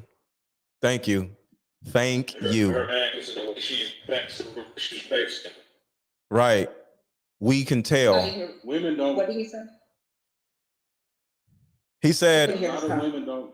He said through her body language and her ability to allow somebody to protect her. A woman that doesn't have a father, doesn't have a man, doesn't have a boyfriend, she moves differently. She talks differently. She acts differently. Her body language is different. A woman that doesn't have a man walks fast. A woman that doesn't have a man walks with her head down because she knows a woman that does not have a man or have a father in her life actually scurries like a rat. You know how you ever seen a rat? Like prey. Yeah, they scurry, right? Yeah, they scurry. They scurry into the grocery store. They scurry back to their car. You ever seen a rat walk across the floorboard? They stay close to the floorboard and they scurry. They never go to the middle of the floor like a bug or whatever. They scurry. So women who aren't protected, they scurry around. So you can easily tell a woman that is not protected by how she moves, just period. Guys, am I right or wrong? You're absolutely right. And can I add this, brother? Uh-huh. Women who don't have protection Okay, there are a lot of predatory men out here. And what predators do is they watch the path of the prey and how the prey moves. Yes. Okay? There's no man that wants to prey upon a woman that does it the first time he sees that woman. He watches. Mm-hmm. Okay? He may sit at the gas station, hanging out in front of the gas station, or just out and about. And what a lot of those predatory men do is they look and see which women in the community are never with a man, that don't travel in groups, that don't practice herd mentality. Mm-hmm. Okay? And those are the women who fall victim. Because why? They are oblivious to their surroundings. Yes. Okay? Just like a rat trying to scurry across the floor, even that rat knows I better be on the lookout because I can be easily preyed upon because I'm alone. Mm-hmm. And that's the difference. Those are the women who are targeted. So to answer the sister's question, those women, if they need protection, they should notice they need protection more than anyone else, and they should seek it out, even if it's just with a male friend. Mm-hmm. Okay? Even that's why a lot of women have these friend zones, right? They know they need protection. So when they're not out with the guy they're sleeping with, they seek to go out with a male friend. But see, what guys are doing now is they're starting to pull back out of those friend zones because now you're cheating me from the opportunity. Why? Because a lot of women will assume I'm with you. So if you can't come out with me and my girlfriend, if you're one of those jealous girls who will put you in the friend zone, but when you get to be in a relationship, they want to withdraw. See, that's the dynamic. You got to surround yourself with men that actually care about you and that will protect you. Right. So if these women are alone, they don't have fathers, they don't have husbands, they need to at least seek out male friends that have a moral compass. Can I say something? Sure. I worked for many years at a domestic violence shelter.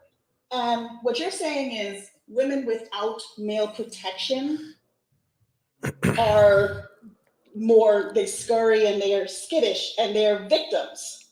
However, the majority of the women that come in have husbands, and they're there due to the fact that their husbands and or fathers are abusing them. So in a situation like that, where you have a woman who is being abused by her husband and or father and males around her, how do you explain that victim mentality? Well, can I address that? Go ahead. Because the thing about this, sis, do you know the numbers of the same-sex DV rates when it comes to women? Yes, it's extremely high. I don't know them off the top of my head, but they are extremely high. I'm an analyst, and I see and I work with these numbers daily. It's extremely high. It's higher than heterosexual couples. It's higher than heterosexual men and women. No, it's not. Sex. No. I am a data analyst for it, and I have seen the numbers. It is way higher. They come in, and that's how we have to populate information into the access report, so we are able to see the reasons as to why they came in, and we populate it, and we're able to analyze and see exactly the fluctuation and when the time of year where it's a lot higher, which is usually holiday times, which is strange. That domestic. Are you talking about? Hold on. Whoa, brother, hold on. So one thing I want to say, most likely during the holidays is a lot of stress dealing with family stuff, and is a lot of need to spend unneeded money. And I could easily see some crazy going on during the holidays, because I think even more crime happens during the holidays. You feel me? So I think everybody's stress level is higher during the holidays. But what's your name? Taryn, can you send me a DM on Instagram? Is IM_MrLetGo. It's just like TikTok. Because I would love to have a conversation with you, because you're a data analyst, because I would love to know the data with a lot of different things if I could. That's not a problem. Yeah, you can really be an ally. Confidential, so I'm not able to give you all of the data, but I can definitely give you whatever that is not.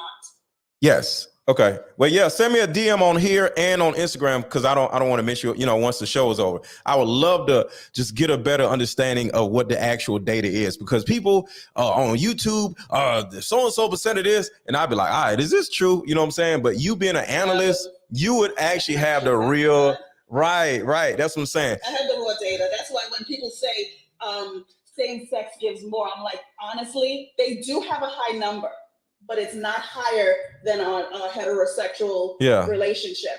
And to be honest with you, a lot of the women who are abused are honestly with boyfriends, and which is sad because it's not a husband-wife situation. It's a boyfriend. There are a high number of married couples that the husband, and also women are abusive too. So you gotta understand that there are men who are abused, and they do anonymously give us that information, which I adore. Like if you could, that is the best to get because you don't see the numbers. But once people believe that it's anonymous, they will give you the numbers. They will be honest with you, and they'll tell you exactly what's going on. So but no.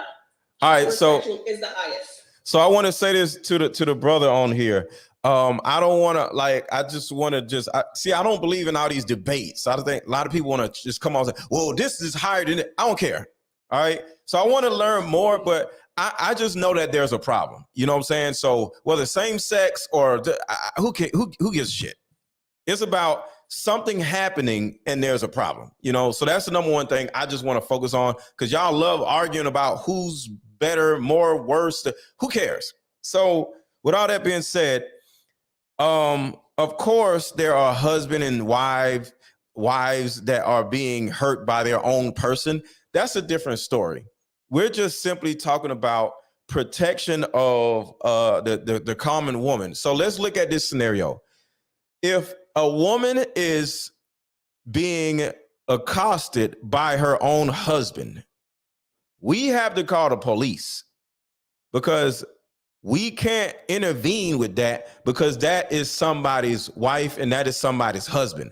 They are going to pick the other person over us at any time. It's just like when one of the brothers talked about how I think a month ago, a man and a woman was getting into it, and then the man intervened and he ended up losing his life, and they drove off like it was nothing. A husband and wife can be like that also. So there's a certain amount of bonding that the two people have, even if it is a fight where they both will double team the person that's trying to help.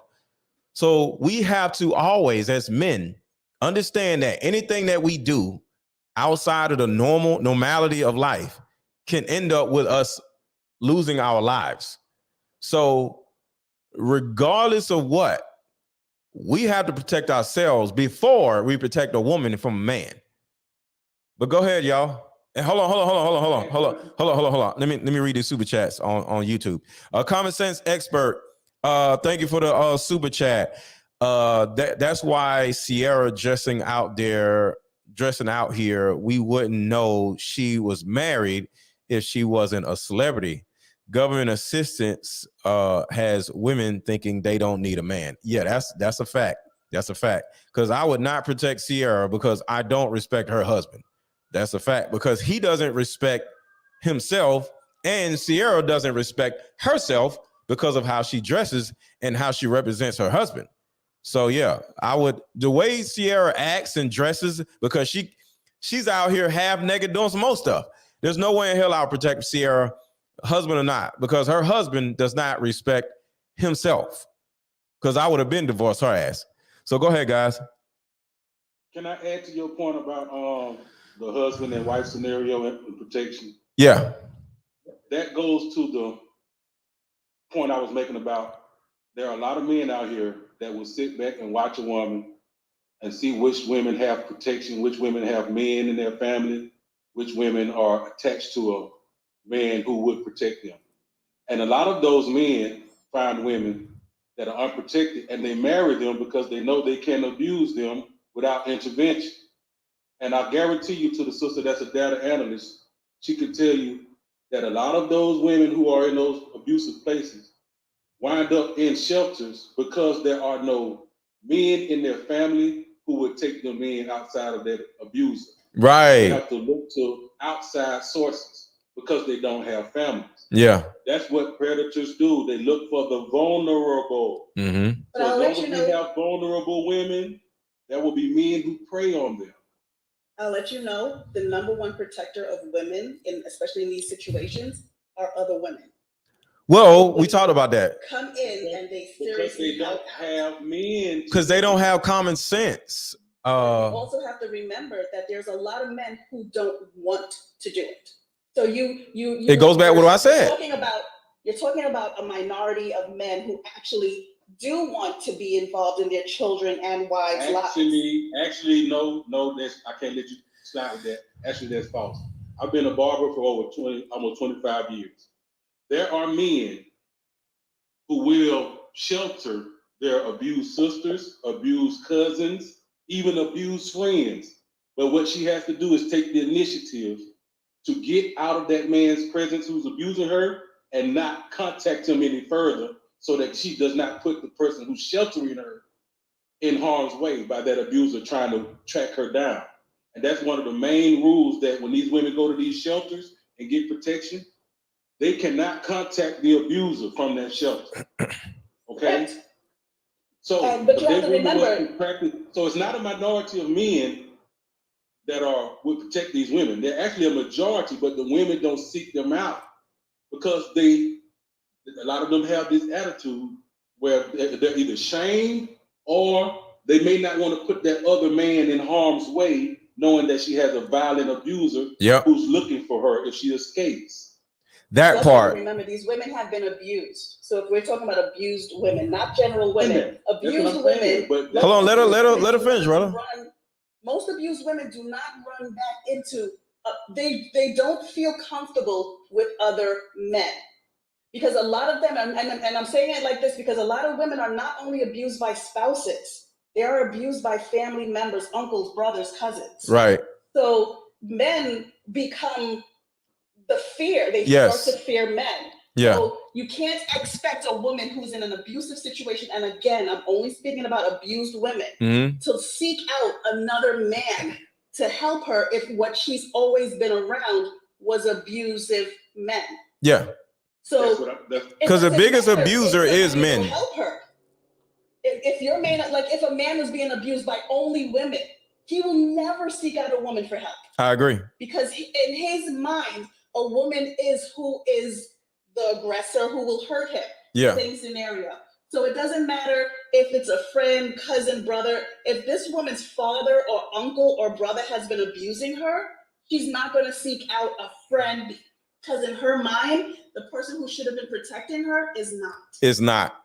Yeah. So you will never get that.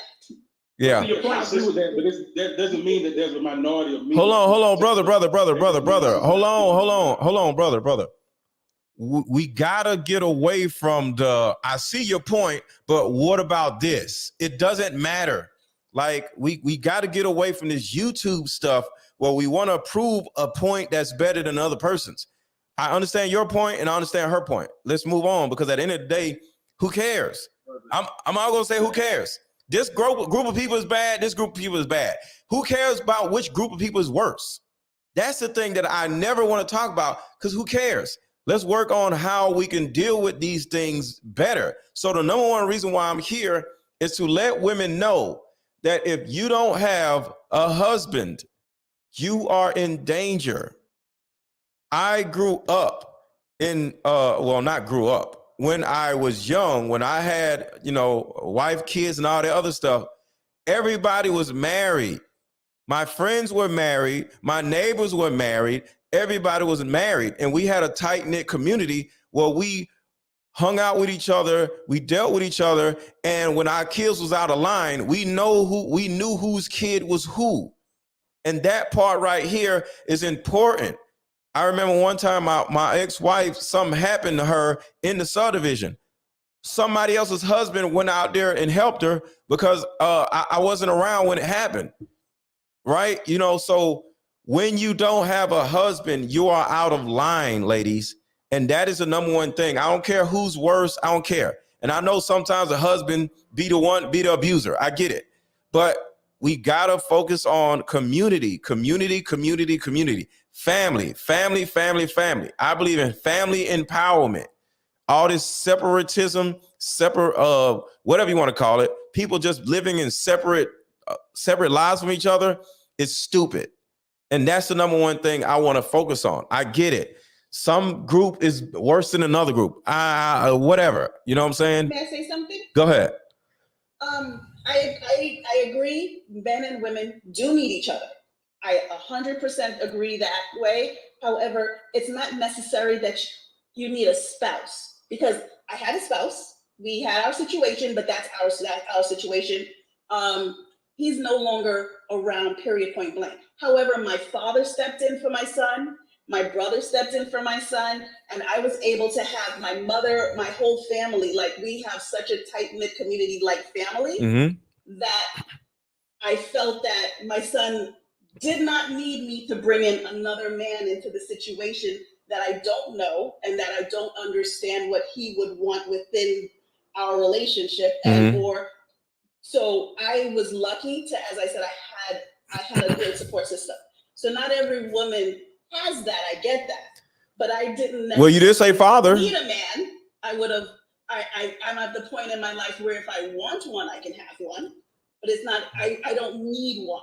Your child needs a father, and I understand what you're saying. Something went on with their father, so I understand what you're saying. But your child, see, women love to run around talking about what they don't need. Nobody gives a shit. It's about what your kids. Your son is also autistic, and I do not trust people. I get it. I get it. It's a trust factor. But don't say you don't need a man, because that's ignorant, is all I'm saying. Oh no, I said I want. I don't need. I want. You need. I make my own money. You need. Nobody cares about your little money. Nobody cares. Nobody cares about your little money. Your son needs a man. You need a man. All right. And one of the men may be your daddy. One of the men may be your brother. All right. I get what you're saying. And I understand that there's a certain amount of trust about outside men, but you need a man. You have men. So you can't turn around and say, I don't need a man, when you just bragged about how, wait. No, you said, I want a man. You need you got to understand, your words mean a lot. And then there's an audience listening. So I hate when women say, I don't need a man, because you said a man, meaning men. And you just bragged about how important the men in your life are presently. So we need women and you need men. We need to stop doing that. I understand the context of what you're saying, but there are listeners hearing women say all over the place, I don't need a man. And it's dumb. You know, it's dumb. But I did start off saying I have men in my life. Meaning you need a man is all I'm saying. So let's just stay with that. No, I get it. I understand what you're saying. I get it. But you do need a spouse. You don't have a spouse, it's okay.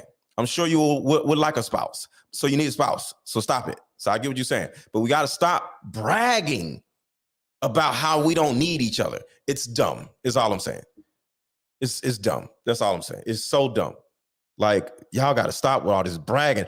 I want instead of need. No, you need. Damn it. It's fucking crazy. So I'm just sick of it. You get what I'm saying? I'm sick of it. Y'all brag about how much y'all don't need no damn man. This shit is disgusting. I hate it. I'm never going to brag and say I don't need a woman. I have men in my life. So you need a man. You need a spouse. You need all of that shit. Stop it. Like, I need water and I need food, but do I need gas? Yes. But guess what? I can live without gas. I can damn ride with somebody else. I can have a bike. But guess what? I'll be lying to myself because I need freaking gas. If all the gas stations stop giving gas, I will be screwed up. I will figure it out. But guess what? I need gas. But do I need it more than food and water? No, but I still freaking need it. Damn, man. It's just stupid. Women have this dumb ideology of how they don't need men, a spouse, a husband. You do need it. If you don't have it, cool. But what y'all are doing to a certain degree is justifying why you don't have it. That's really what it is. Women love to justify why they don't have no man. Oh, it's because I don't need no man. No, because you can't find no damn man that wants you or you want. That's really it. Because if you had an opportunity to get the perfect man, you would get his ass. But you can't or don't or haven't.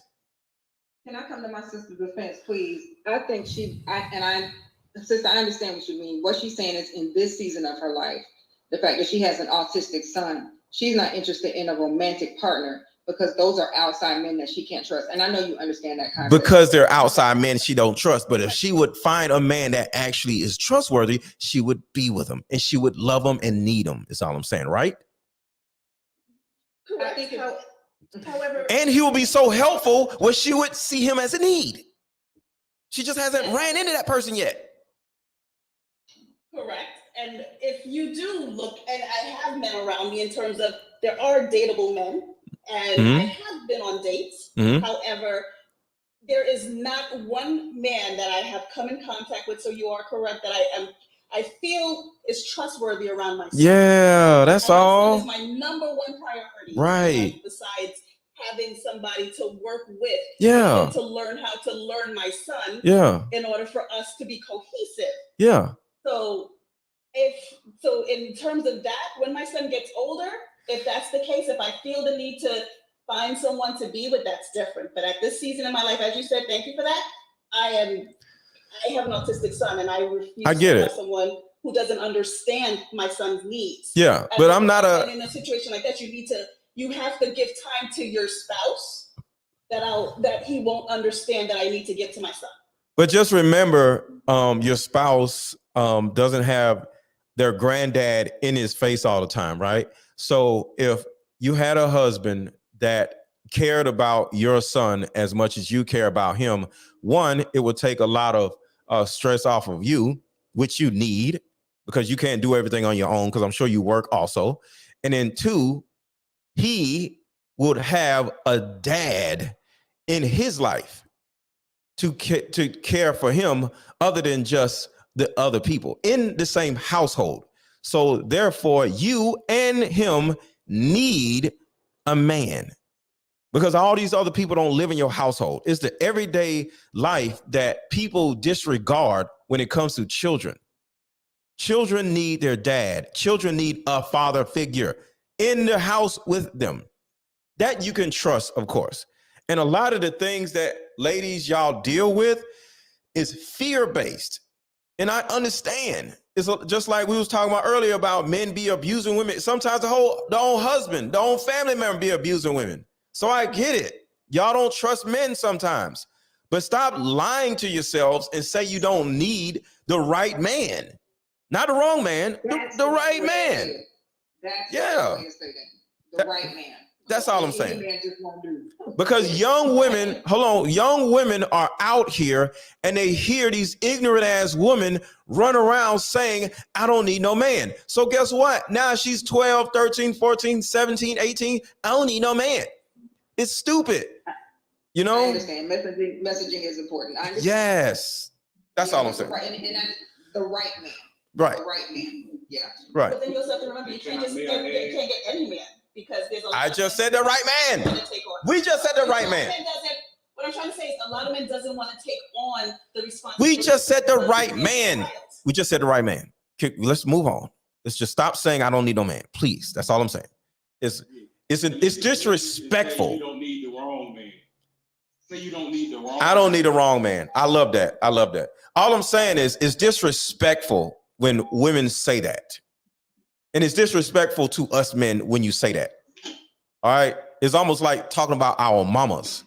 Like, don't tell me you don't need no man. It's disrespectful. It's like talking about my mama, is all I'm saying. Go ahead, brother. Hello? Hold on. AKH. Something. Okay. All right, go ahead, brother.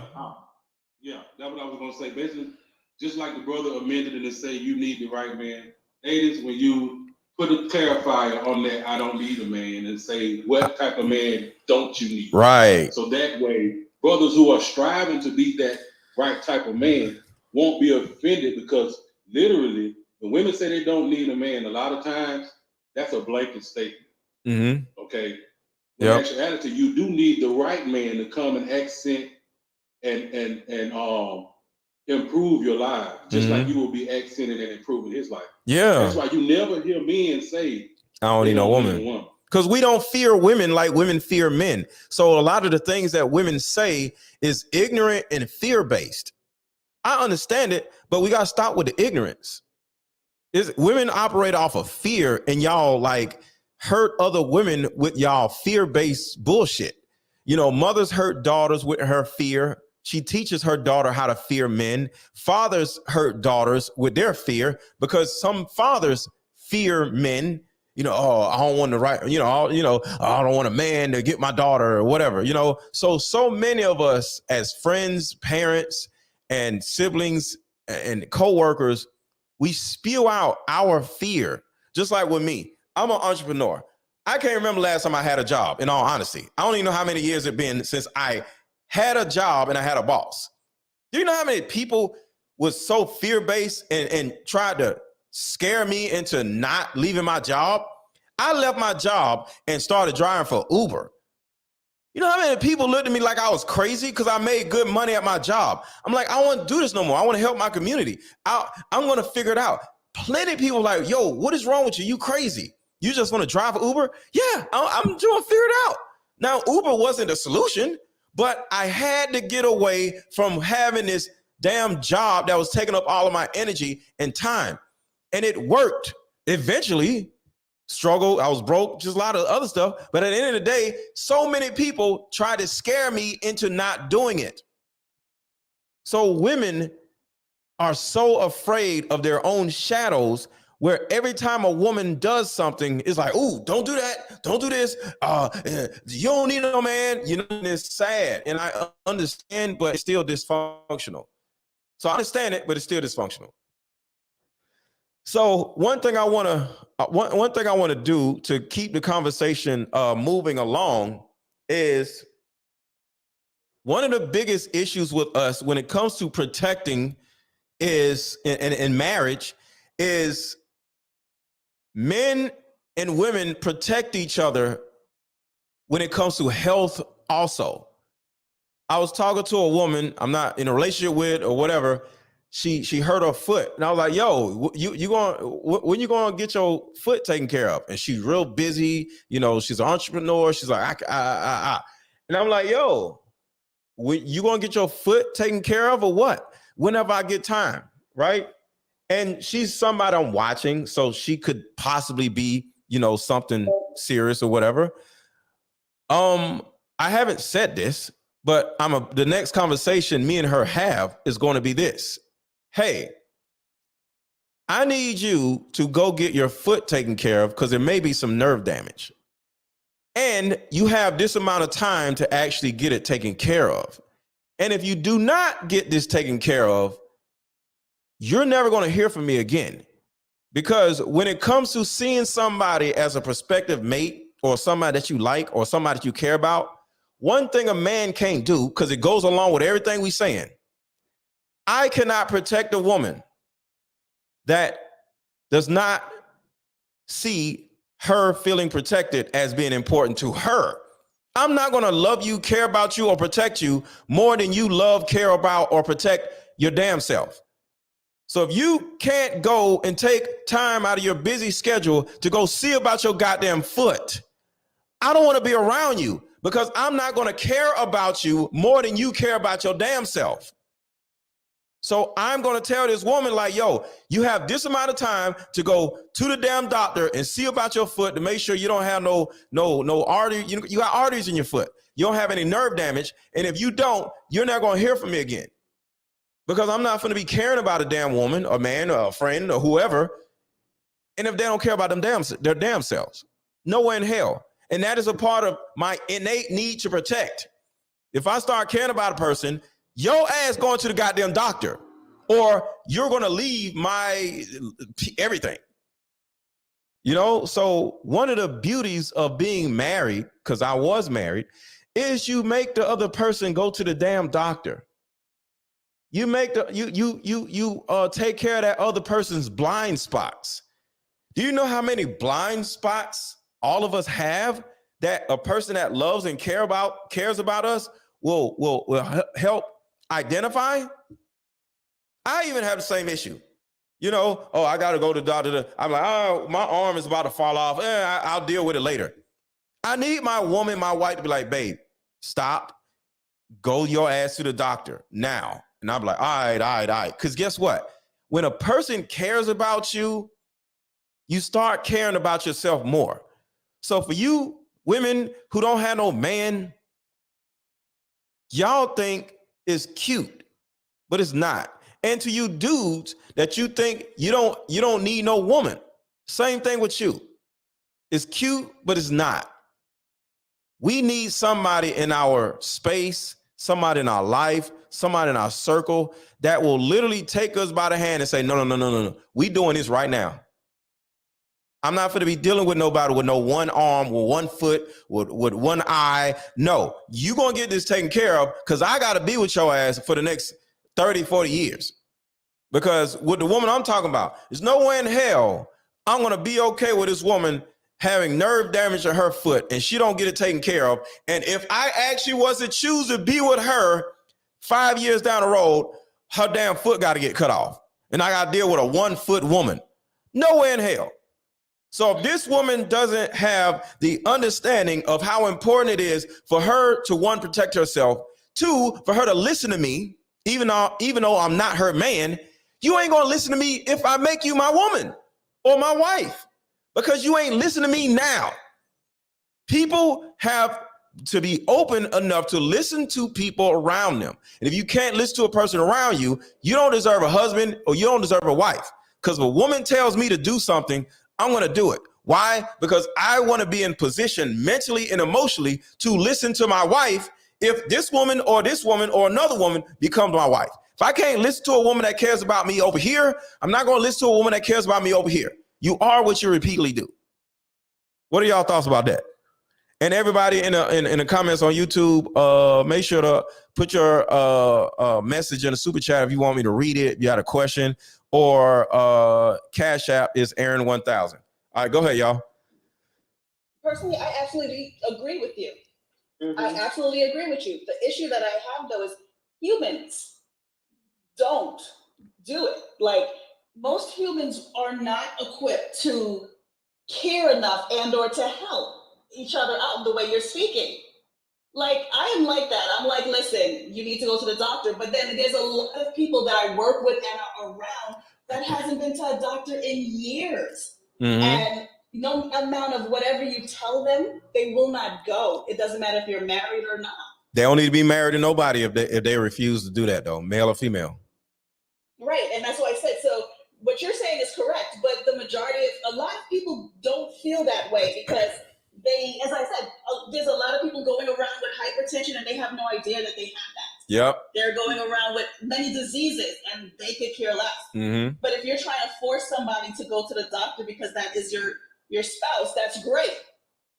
But there's a lot of people who don't believe in that ideology that you have. Right. And that's the problem that we're having with the people. And it's not women, it's not men, it's everybody. Everybody. It's just this individualism problem. Individualism is a disease. I'll say this. I do agree with your point. That is one benefit to marriage. I will say, and I'm just going to use a personal, this is not me, I'm speaking about a family member that I have, who was a diabetic and is married and went without taking her insulin for years to the point where now she requires dialysis. See, now the other person got to deal with that. They do, but to my point is, where was her husband's support, or where was he pushing her to go to the doctor and to get her insulin? Right. You know, like he wasn't doing that for her. She was neglecting herself, and he allowed her to do that. Right. And now she got to go to dialysis 3 days a week. And that's his fault because he's the leader of the household. I put that blame on both of them because you got to take care of yourself too. But I understand what you're saying. Right. Well, you know, right? Yeah, definitely. You gotta stand up and go to the doctor, please, people, because that is necessary. Yeah. I'm going to speak from a married person, and I'm married. I am married. He knew she had diabetes. Come on. I'm a diabetic. I used to be. Oh, you're diabetic. I used to be a diabetic. Okay. I shoving stuff in my mouth, and I no longer have that issue. Okay. However, there's a couple things I agree with, and there's some that I just think is just overblown. I won't say I was single for 8 years before my husband and I got married, and I was in a relationship for 18 years, never married. 18 years? 18 long years. What in the world? However, I would say this. It took me 8 years of being single before my husband and I married. It's not that I needed time to heal. I needed time to really know what I wanted and what I didn't want. I have the perfect husband for me. I don't know about anybody else, but for me, I had friends to say, oh, whatever, whatever. And I was like, well, y'all single, you don't have a man, I can't listen to you. So, and that's part of the one conversation is that women, hold your horses for a minute. Most Black women don't know their place. Thank you. They will not allow themselves to be led. Mm-hmm. I do understand that you must have a man that's able to lead. I'm fortunate. I have a husband that leads. Mm-hmm. My parents were divorced when I was 8 years old, but my father is in my life. He was in my life up until last month, up until early this month, rather. My father was in my life. We lived in separate houses, but my father was the person that came to discipline us. I grew up in a house with seven girls. 7 girls. Wow. And my father was in my life until earlier this month. I've had my father all my life, and I'm 58 years old. Yeah. He died at 80. I will tell you, he left a lasting relationship, not just on me and my siblings, but on my grandchildren and on my children. Yes. And he's probably protecting y'all even if he ain't even here no more, right? He is. Yes. He is. So that part is true. Yes. Had my father never said to me growing up, even though he was not in our house, he didn't live in our house, he continued to tell us, baby, a man don't love you if he hits you. Mm-hmm.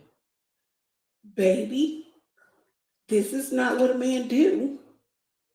You know, so he led that with us. And on the other hand, I had a strong mother who said, don't depend on anybody, depend on self. So we had to have this balance, me and my sisters. You know,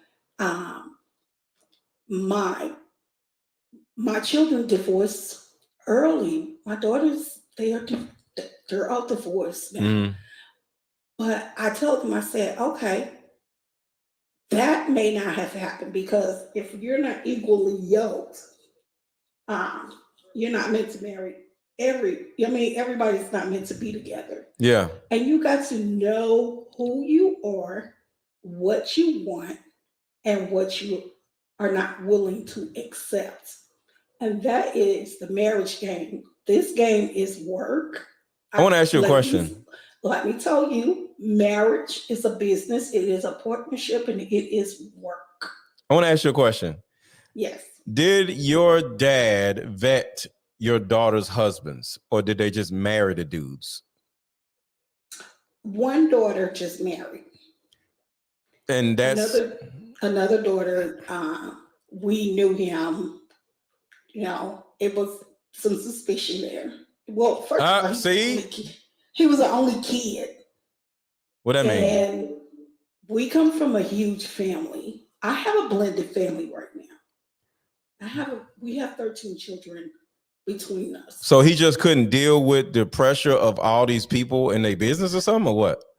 He didn't feel the shoes. So why did y'all allow her to marry him? We can't. She was grown. No, my kids ain't marry nobody if I don't. What? You know are you crazy? What are you talking about? She was a grown woman. What that mean? She was a grown woman. My kids ain't married nobody unless I says okay. What are you talking about? You can't control that. The hell if I can't? I do control that. You talking about I can't? I do control that. No, you don't. Yes, I do. Okay, look, I'm telling y'all what is actually happening in my life. I do control that. Let me tell you something. My husband and his first wife, bless her soul, she's deceased.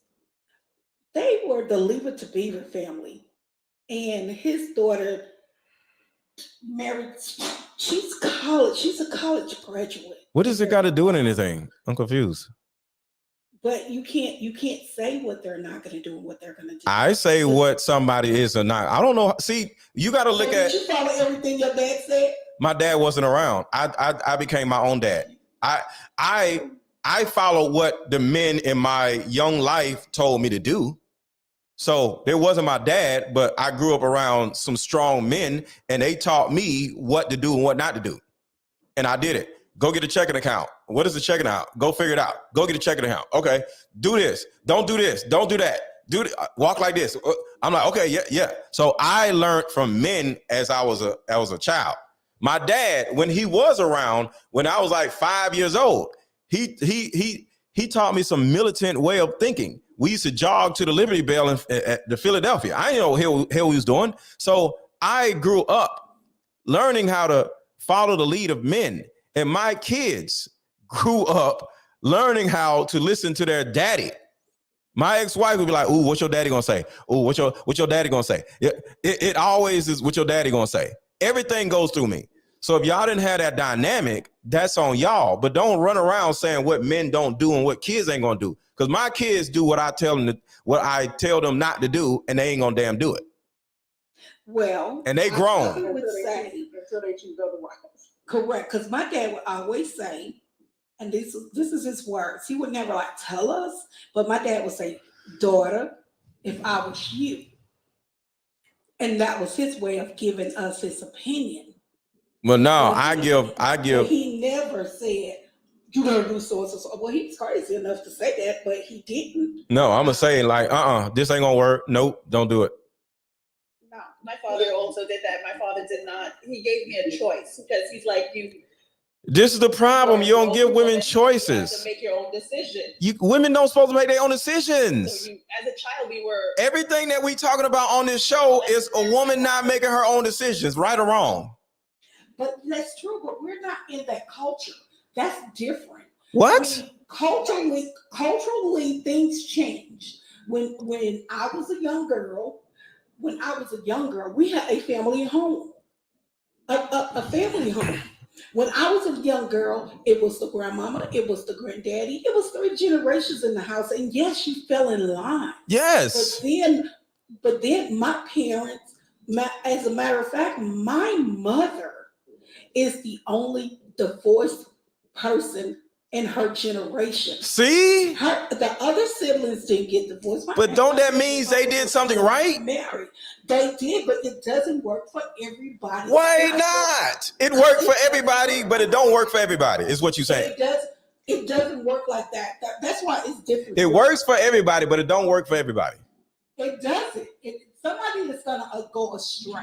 It's like the prodigal son. And they can kiss everybody else's ass. They got to get pushed out of the community. Stay your ass over there, you little bastard person, and stay their ass over there. They got to get pushed away from the community. Well, because you're not. This is where I disagree. What do you mean? Because you are not married does not mean you do not belong in the community. Are you somebody's? You're somebody's daughter. Hold on. Doesn't mean that you can't be a part of the community. You're somebody's daughter. I'll tell you this. My mother was the only single person on our block until Mr. Roosevelt died. And then there was 2 single ladies on our block where I grew up at. Right. Guess what? My daddy was a present. Guess what? All of my old childhood friends was at my father's funeral. That's what I'm trying to say. So stop for a second. What? Stop. 1 second. 1 second. Stop. You're proving my point, and for some reason you want to argue the damn point. I said you are your father's child. Everybody knows whose daughter you are, whether he's here or not. You are spoken for. So how you argue with me about, and then you turn around and said, everybody in my family growing up stayed married. And then you turn around and say, it don't work. Why are you going directly against your own way of thinking? But it's generational. It's not. Generations have changed. It hasn't. We changed because we are stupid. We changed. Your friends are okay. You're not. All of my friends are married, except for me. Hold on, but you didn't stay married. All of my friends are married except for me. But you did not stay married to your first wife or second wife, whichever one she was. First wife, what do I mean? You were married. Okay. But you didn't stay married so for whatever reason, things happened and it changed something in your life. And now you're a single man. I'm assuming looking to get married. Mm-hmm. So in that instant, it's like everybody is not in the same basket. They are in the same basket. Way of thinking. Well, they need to go away, is what I'm saying. Yes. No, we couldn't have group things. No, we got to separate from these stupid people. No. Separating. Yes. We can't be sheep. We cannot be sheep. We got to be a community, not sheep. Sheep is when they're being pushed or coerced to do what the sheepdog wants. That's not sheep. We are a community, and and everybody in the community must think the same within some type of systematic way. And the other people who don't think the same, they need to go. So how long is it going to be before you get married, or are you going to get out the community? Whenever one of these nutso ass women when you gonna learn how to sit down. Because you're not married. Well, I'm working. I'm striving to be remarried. So okay, stop. Wait. See, what you're trying to do is have an argument point. So stop just for a second.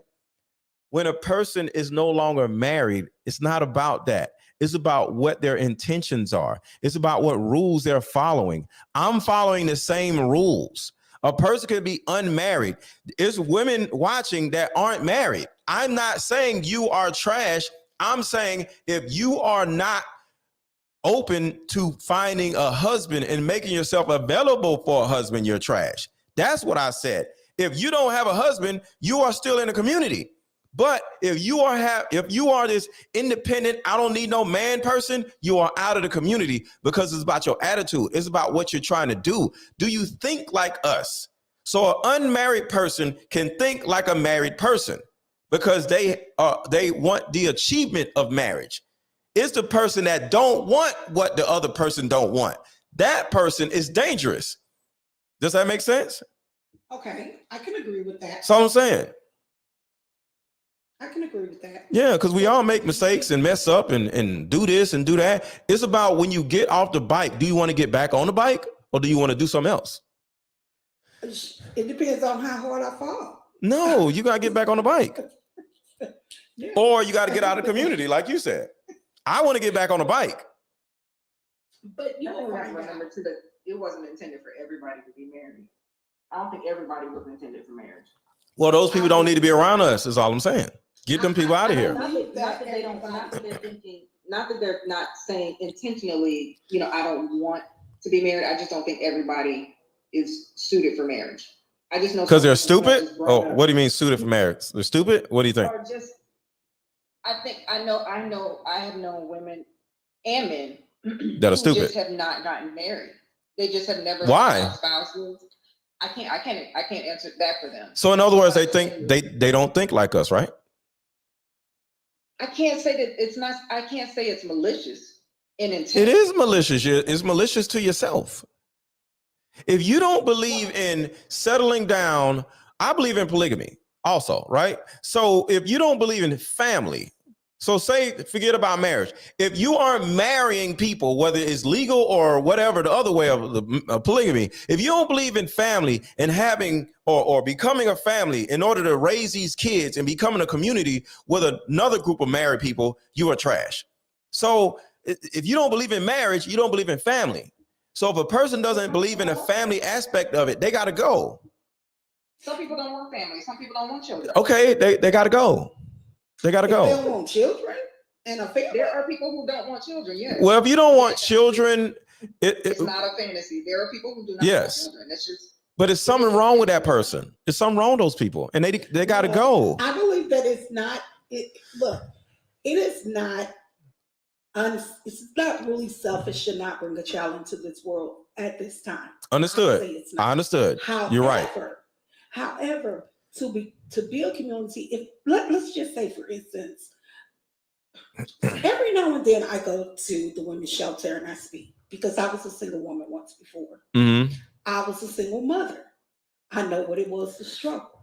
However, when I'm talking to women, I tell them no matter how things look, you always make sure that your curb appeal is beautiful. Yes. I don't care what your house look like.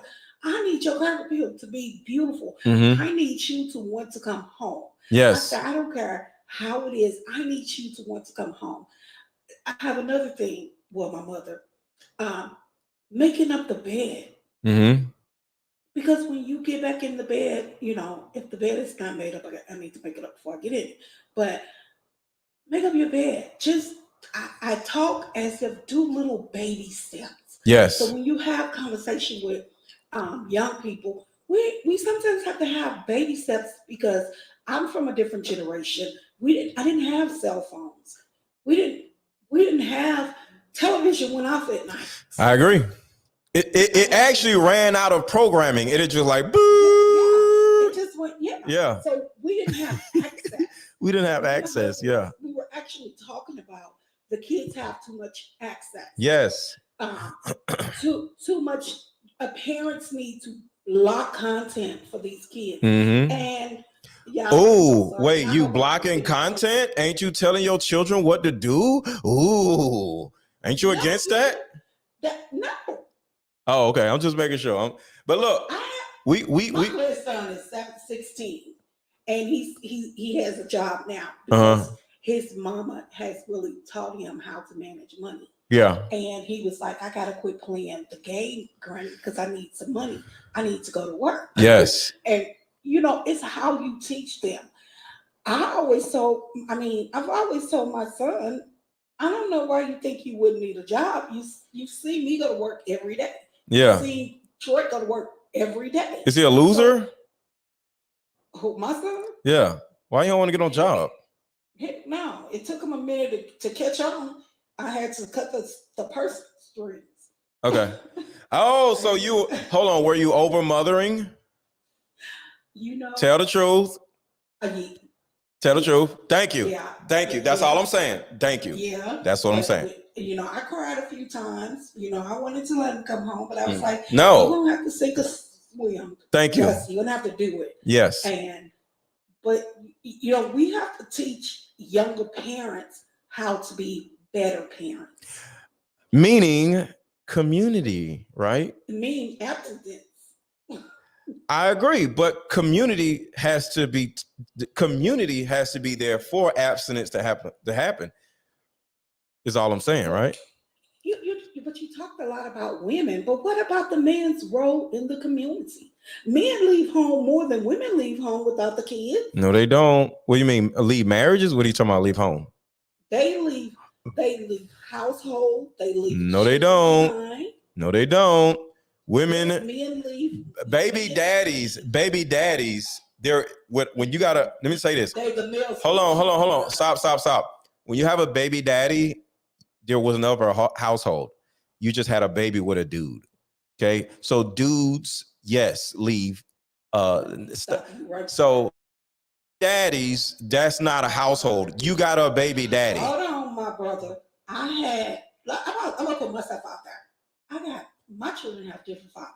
I never dated a man that did not provide for us all. Even though I went to work, he was the provider. It don't matter who you are. If someone leaves, and they have daddies that I don't like. They still was baby daddies though, so they're not part of community. However, fathers walk away. They do. Baby daddies walk away is what you're saying. We're agreeing on that. My daddy was married. They didn't have a damn kid out of wedlock. Okay, one man walked away. Most husbands do not walk away from their kids. Most of them don't. Okay. About 78% of them do not. They don't. They do not. They do not.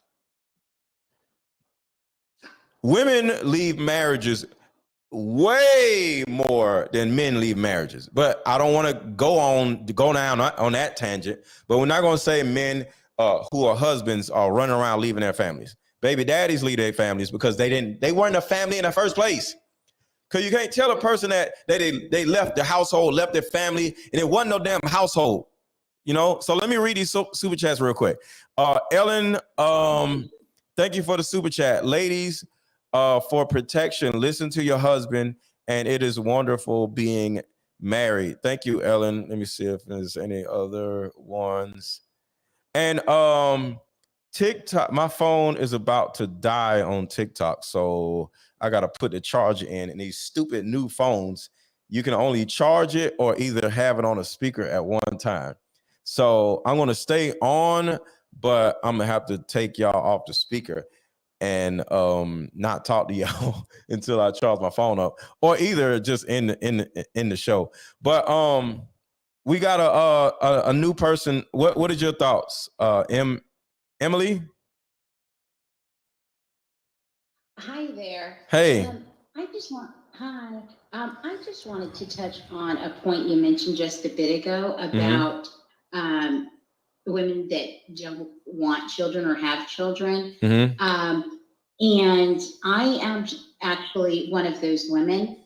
I didn't want children because I don't know how to be a mom. And so I was always afraid of basically kind of what has happened to a lot of women, where they are either single moms, whether it was due to the death of a husband or end up picking the wrong guy or whatever.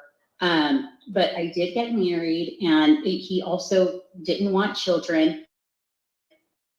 And had a 20-year marriage. I'm 46 now, so from 20 to 42, and at 42, he springs the question of, by the way, now all of a sudden he wanted a child. And I was like, wait a minute, we agreed 20 years ago. And I guess, he changed his mind, whatever. Yeah. And so at that point, it was, told him, well, I didn't want to hold him back from having a kid. So he filed, and that was that. Yeah. But like I said, I believe that not all people are meant to be parents.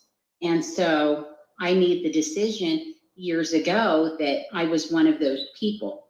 It was pretty much just an overwhelming fear that I may fail at destroying a life. And I couldn't live with that burden if I had destroyed a life. I understand that. It doesn't particularly mean that there's something wrong with me. It just means that it was a good choice for me. Okay. That was all. Emily, and I understand your point, sister. And I'm sorry that you have missed out on motherhood out of the fear of not being a good mother. There are no manuals to being a mom. There are. Wait. There are manuals to being a mom. Let me finish. There's no handbook. There is a handbook on parenting. No. There is. We know how to stop lying. There are plenty of books. No, there are plenty books. There are plenty of books to parenting. No. Stop with that lie. There are hundreds of handbooks on parenting. We got to stop lying. I'm not being literal. I'm being figurative. No, we got to stop saying certain things that aren't true. There are plenty. It's not a handbook. There are handbooks. If you cannot raise your children based off of somebody else's experience with their children, because those are not your children. There are handbooks of parenting, though. You cannot raise your children based off of someone else's experience with their children, because those are not your children. Your experiences with your children will be unique to you and your children. That's it. But there is a handbook on how to do it, though. I don't care who wrote a book about what. If I would say you could use any book as a guideline, it would be the Bible, and that's because I'm a God-fearing woman. Okay, so the Bible is a handbook to it. There are handbooks, is all I'm saying. The Bible isn't going to give you. It's not going to help you. Not to help you. Excuse me. Let me choose my words wisely. You have guidelines for which you can govern your children under. But what I'm saying is, Emily, there's nothing that anybody can do from a day-to-day standpoint that's going to tell you exactly what to do in every situation and scenario with your children. That's just the way it is. Point blank period. Exactly. And without that guarantee of me being able to be confident. There's no guarantee, though. You was looking for a guarantee? There's no guarantees in life. No. That's exactly what I'm saying. There was not a guarantee. There's never a guarantee in anything. You can die in a car accident driving a car. There's no guarantees in anything. You drive a car, right? Exactly, which is exactly why I'm saying I opted out, because it's not a car, it's a life. And I didn't want to be, it's great being an aunt. I'm an aunt of a little 7-year-old, and it's wonderful because she's part me, but I don't have the responsibility of instilling things that I may not quite do the right thing. Understood. Or mess them up, or just, you know what I'm saying? I get it. Too much Yeah. of a burden. I get it. I would hate for a child to grow up and then blame me for something that I did or didn't do right, that type of thing. Understood. So, Understood. yeah, whether it's a, disorder or whatever people want to call it, I do believe some people don't need to be parents. I agree. I totally agree with you on I that. can agree with that. Yeah. I can agree with that statement. I can agree with that statement. Some But people look- don't need to be. But look, y'all, y'all can stay on, but I gotta take y'all off of the microphone, so I won't be able to hear y'all easily because my phone is at 11%, so I had to put it on a charger. But y'all can still be part of the show, but I just won't be able to hear y'all. So I gotta go listen to you time we get dinner started. Thank Nope. you so much. I appreciate it. no problem. Yo, I appreciate y'all. Okay. Okay. So hold on, let me take this off the charger.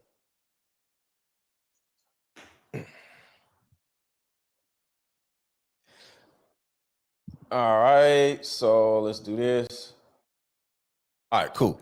So, YouTube, everybody's still here. Everybody's good. Everybody's good. Somebody said on YouTube they wanted to come up. So I'll drop the link in here again. Somebody on YouTube said, where's the link? They want to come up. So I'm dropping a link if somebody wants to come up, and let me know. So let me play a couple of these videos real quick. Some of y'all didn't see. She has that gap insurance. So this is the reason why we all are here.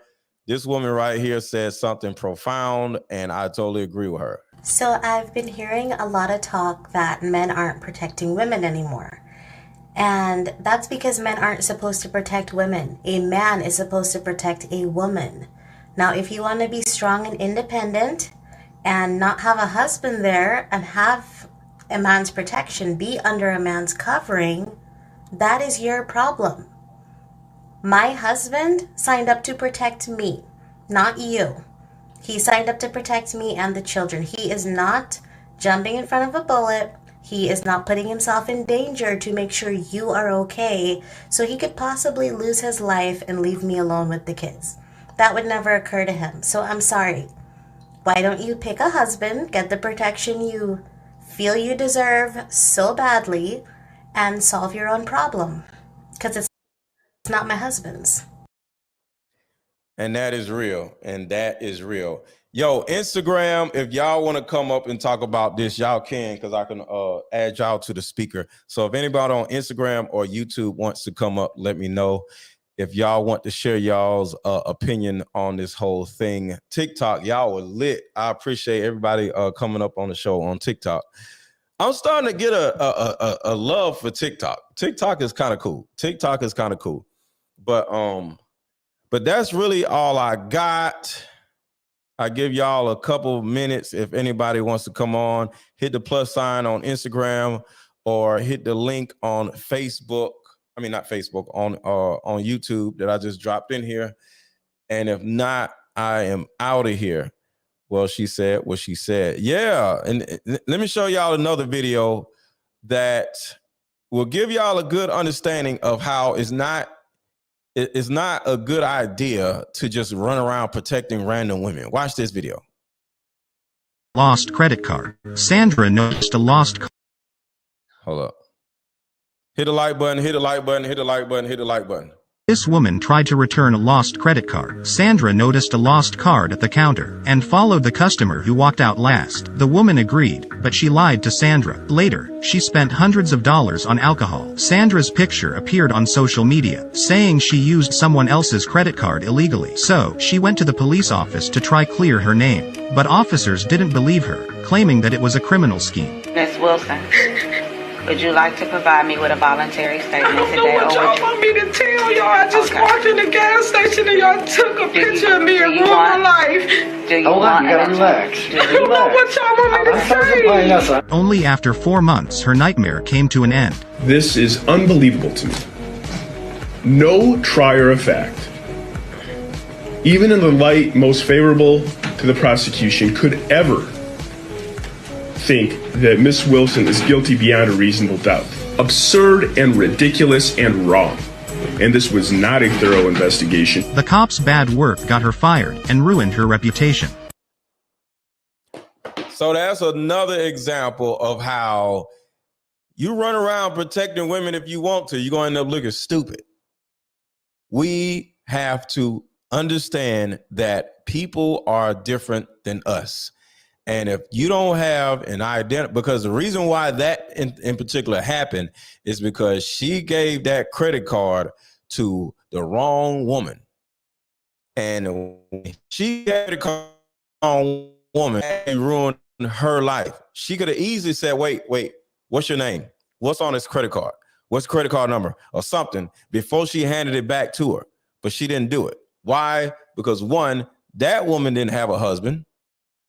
She did stuff in a stupid way. Because why are you just going to hand somebody a credit card? How you know it's theirs? You ask them like, wait, what's the name on this credit card? You just going to hand a damn person at the gas station a credit card? How you know it's theirs? And then at the same time, if the woman that she handed the credit card to was married, she wouldn't have taken it. She would have said, oh, I'm sorry, that's not my credit card. Because she's married. She don't need to go steal a whole bunch of alcohol or stuff. She got a husband at home. She ain't gonna go get locked up because somebody handed her a credit card. So if either women on that particular situation would have been married, that would not have happened. So it is what it is. What else I got? Hold on, I got Lamont. What's going on, Lamont? Hey, how you doing, brother? I'm good. Good to see you. I missed the last little section with the dude talking when I was getting on the StreamYard, but I've been here for since you started. Oh, okay. That's what's up. But what are your thoughts on protecting unmarried women? Well, apparently it seems that unmarried women don't want to be protected.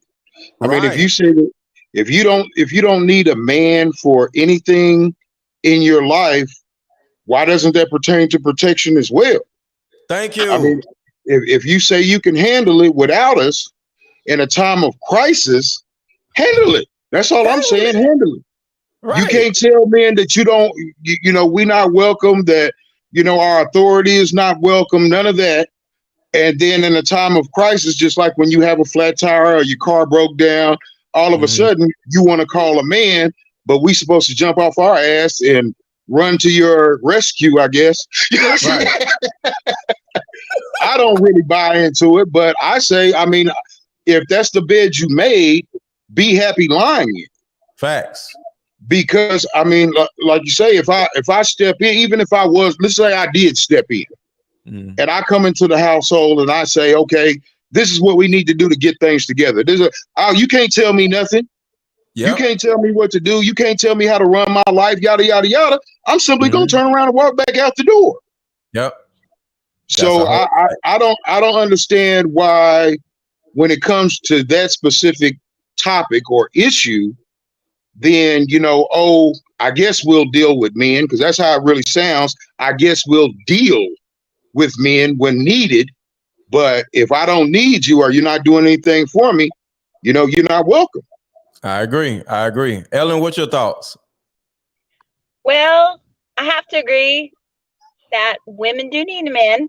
And I was married for 10 years and my divorce ended. And throughout the marriage, I solely depended on my husband for the income, for his protection. And, I believe in marriage and family and stuff like that. So, yeah, I don't believe that women should say they don't need a man, because that's wrong, because we do.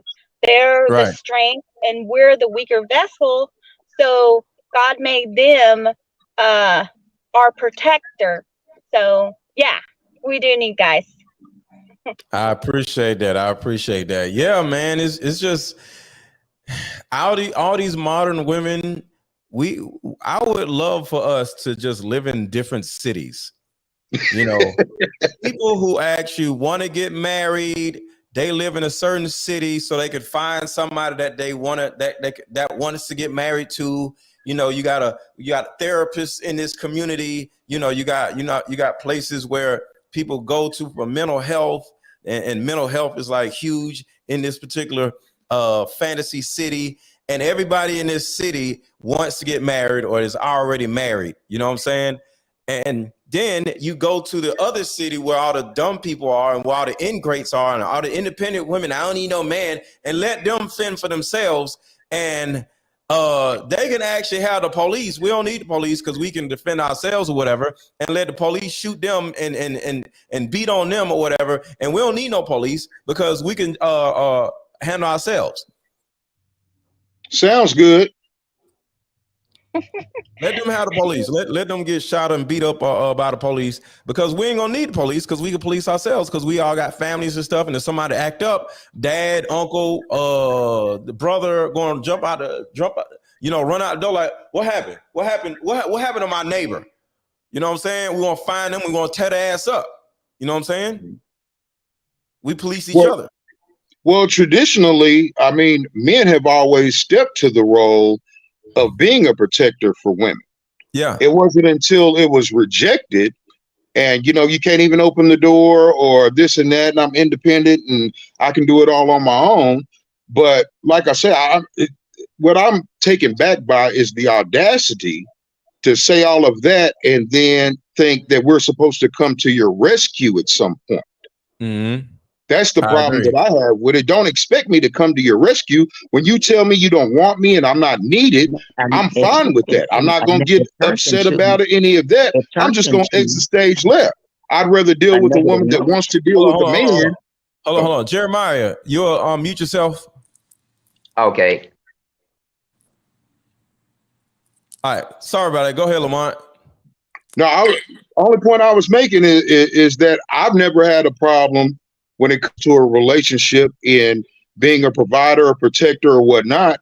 But at the instance that a woman tells me that that's not appreciated or that she doesn't want that, because that's typically what I hear, is that that's not what I want from a man. It seems like we're only there to, you know, please the box, this, that, and the other. And when it comes to other aspects of life, shoot, get away, leave me alone, let me do what I want to do. And that's fine. Everybody has the right to live their life they want. But like I said, don't call me. I'm just saying, when the time comes, yeah, my line ain't gonna be answered. I agree. Bree, what are your thoughts? I completely agree. As a woman, I was married for about 5 years and then I got a divorce. And why y'all divorcing y'all husbands, Ellen and Bree? Like, what do y'all want to talk about it? Like, what are y'all doing? The lady talked about domestic violence. Gotcha. Mine was infidelity. And it wasn't just like one or two. It was several women, and he was also young, so I think he was just trying to get it together and didn't really know what he wanted to do. So okay, I can understand that. Okay. But yeah, so you think like, so are y'all both looking for new husbands? Absolutely. Absolutely. Why?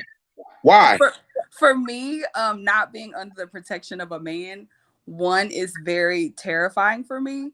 Yeah. As a woman, and two, I loved being a wife. I absolutely loved being of service to my husband. And I feel like that's something that comes natural to me and something that I feel like God created me to do. So I love that. What up, Carl? Hey, what's going on? What's going on? What's going on? What's going on, everybody? In the chat room. I agree, guys, and I'm gonna say this as a student still. Okay, if a woman is not married, excuse me, your father is your rightful covering. Yes. Your father is your covering until you marry, and then he gives you over to your husband. So if you're not married, your father's your covering. But I understand, that a lot of times, majority of households, is in dysfunction and quite broken sometimes. So I understand sometimes it might be like that. So then usually, if you have a brother or an uncle that's in your life, they would serve as a covering to the woman. So that's the way it goes. That's what I got to say about it. I think it's pretty simple. I agree. Well, I think the brother made a good point. But what we're talking about is those who follow traditional values. Today, that's not the case, it seems, because those things are not valued as far as tradition. Right. And as far as like traditional values, as you said, a lot of different generations grow up, and I know some people probably won't like what I'm saying. Grow up in fornication, and a lot of people get knocked up and having babies when I think the lady previously said before, they were like unequally yoked, and it was just like a physical thing. And then having a child ends up being the result of that, and then chaos starts from there, where the leadership of the man, either the man didn't even know what he was doing, it was just for physical pleasure. So these things happen, and it's really not fair to the children. And as MrLetGo said, we don't really have a community to really be able to teach that, because we're all mixed in, everything's going on. We got TV, we got the music, so it's a lot of debauchery going on, and that's the way it is. So you're right with the moral values and the traditional values. So you're right. Well, traditionally, though. Hold on, Lamont. Jeremiah, what are your thoughts? You got to unmute. Yeah. Yes. Can you hear me? Yeah, I can hear you. My whole thoughts on the I don't need a man, the whole notion, it had turned into a negative movement, and it was strategically pushed to take men out of the equation, periodly. And so because you can feel it, this is something that something is more to this. It's not making any sense. And so the powers that be, think that they can easily manipulate Black women, and also they're starting to do it to other women as well. And so, but it's mostly, in my opinion, Black women that they're doing this, too. And so you see all of what's basically going on as far as the different adversities now that women are facing, that men are facing, as well as women, as well as our kids today, not having that male figure in their life, not the little girls not having a male figure in their life, little boys not having that strong masculine male figure in their life, women jumping from one man to another. It's just, it's no structure, no balance, no respect, for yourself and for others anymore. And we are failing as a society. We're failing. And we need to, unify and come together on more topics like this here. We need to spread and bring more awareness onto these issues, because it's not cool and that's not okay. We all matter. Men, women, men, we all matter. It's not just a one woman's world. A woman's society. No, men were created too for a reason. It's all of us together. So we have to unify, respect each other, and work together and stand strong to continue to build a strong, healthy society and better world. Brother. I got you. Go ahead, Lamont. What you was about to say? Well, the brother, I'm sorry, I can't read your name. I think it was Carl. Yeah. Well, we were talking about traditional relationships, but the reality is, in most of the traditional relationships, when I think back, and we think back to grandma and grandpa's marriage, and this and that. One of the ladies made a point and said one of the reasons that she got a divorce was infidelity. Now, I'm not saying that infidelity, doesn't exist or shouldn't be a big thing for people. But however, when you have women when you say 80% of the women are walking away from marriages, a lot of times due to fidelity, when you think about grandpa, you didn't find out till you went to the funeral. Grandpa had another family across town or in another state or whatever. However, even if grandma knew that, grandma stuck with the family. She didn't bail. And a lot of women, it seems, Lamont, if a husband can't keep his dick in his pants, he's running around sleeping with all these different women. No, absolutely. It's over. No, I understand that. I agree with that. Grandma was wrong for staying, and the reason why she stayed most likely is because she was fat. Bree is not fat. Grandma was fat. Bree ain't fat, so Bree can find another man. So no, if a man isn't disciplined, he's not going to be able to teach structure. Now, Mr. LetGo said something earlier. If you don't mind, were you finished? Go ahead. I was gonna say, can I say something? Just to piggyback off what you said, from my own personal experience, because I went to my grandmother, and you know what my grandmother told me to do? She told me to stay. But she also told me that during that period that she didn't have the support, she didn't have the education, and she just didn't think that she could make it with 4 children. And did grandma go to the gym? No, her fat ass didn't go to no gym. she didn't go to the gym. But in my case, we didn't have children. And that was also a conscious decision that I made for myself because I saw, and I take full Uh-oh, go ahead, Carl. Well, okay, so I'm gonna address a little bit of everything you guys said. So to Jeremiah or Jemiah? Yeah, Jeremiah. Yeah, you made a lot of strong points. And the rabbit hole runs a little deeper than we think. But as you said, if we get to kind of like maybe get our heads back together, starting from with ourselves, and be more conscious with the choices we make, then I believe that could be achieved. Everybody would find like-minded. And as to say to Lamont, Mr. LetGo said something earlier. Like cheating and infidelity is wrong, but if a man is not monogamous, then I do believe in authenticity and, stating that from the jump, be authentic, because if you got to go behind and hide and do this and do that and hiding, then that's wrong. And that's not quite manly, because that's showing you're not showing integrity. Okay, hold on. Now I want to clear the point that I was making, because the reason why I brought up the infidelity is that I'm a much different man than I was at 18 years old. And a lot of us have kids right around that age. And I don't understand, in our minds, to imagine that an 18-year-old boy, whatever, is going to be the same mature man that he is at 50. I mean, a person has to have a chance to grow. How old was he, Bree? So we got married. He was 26.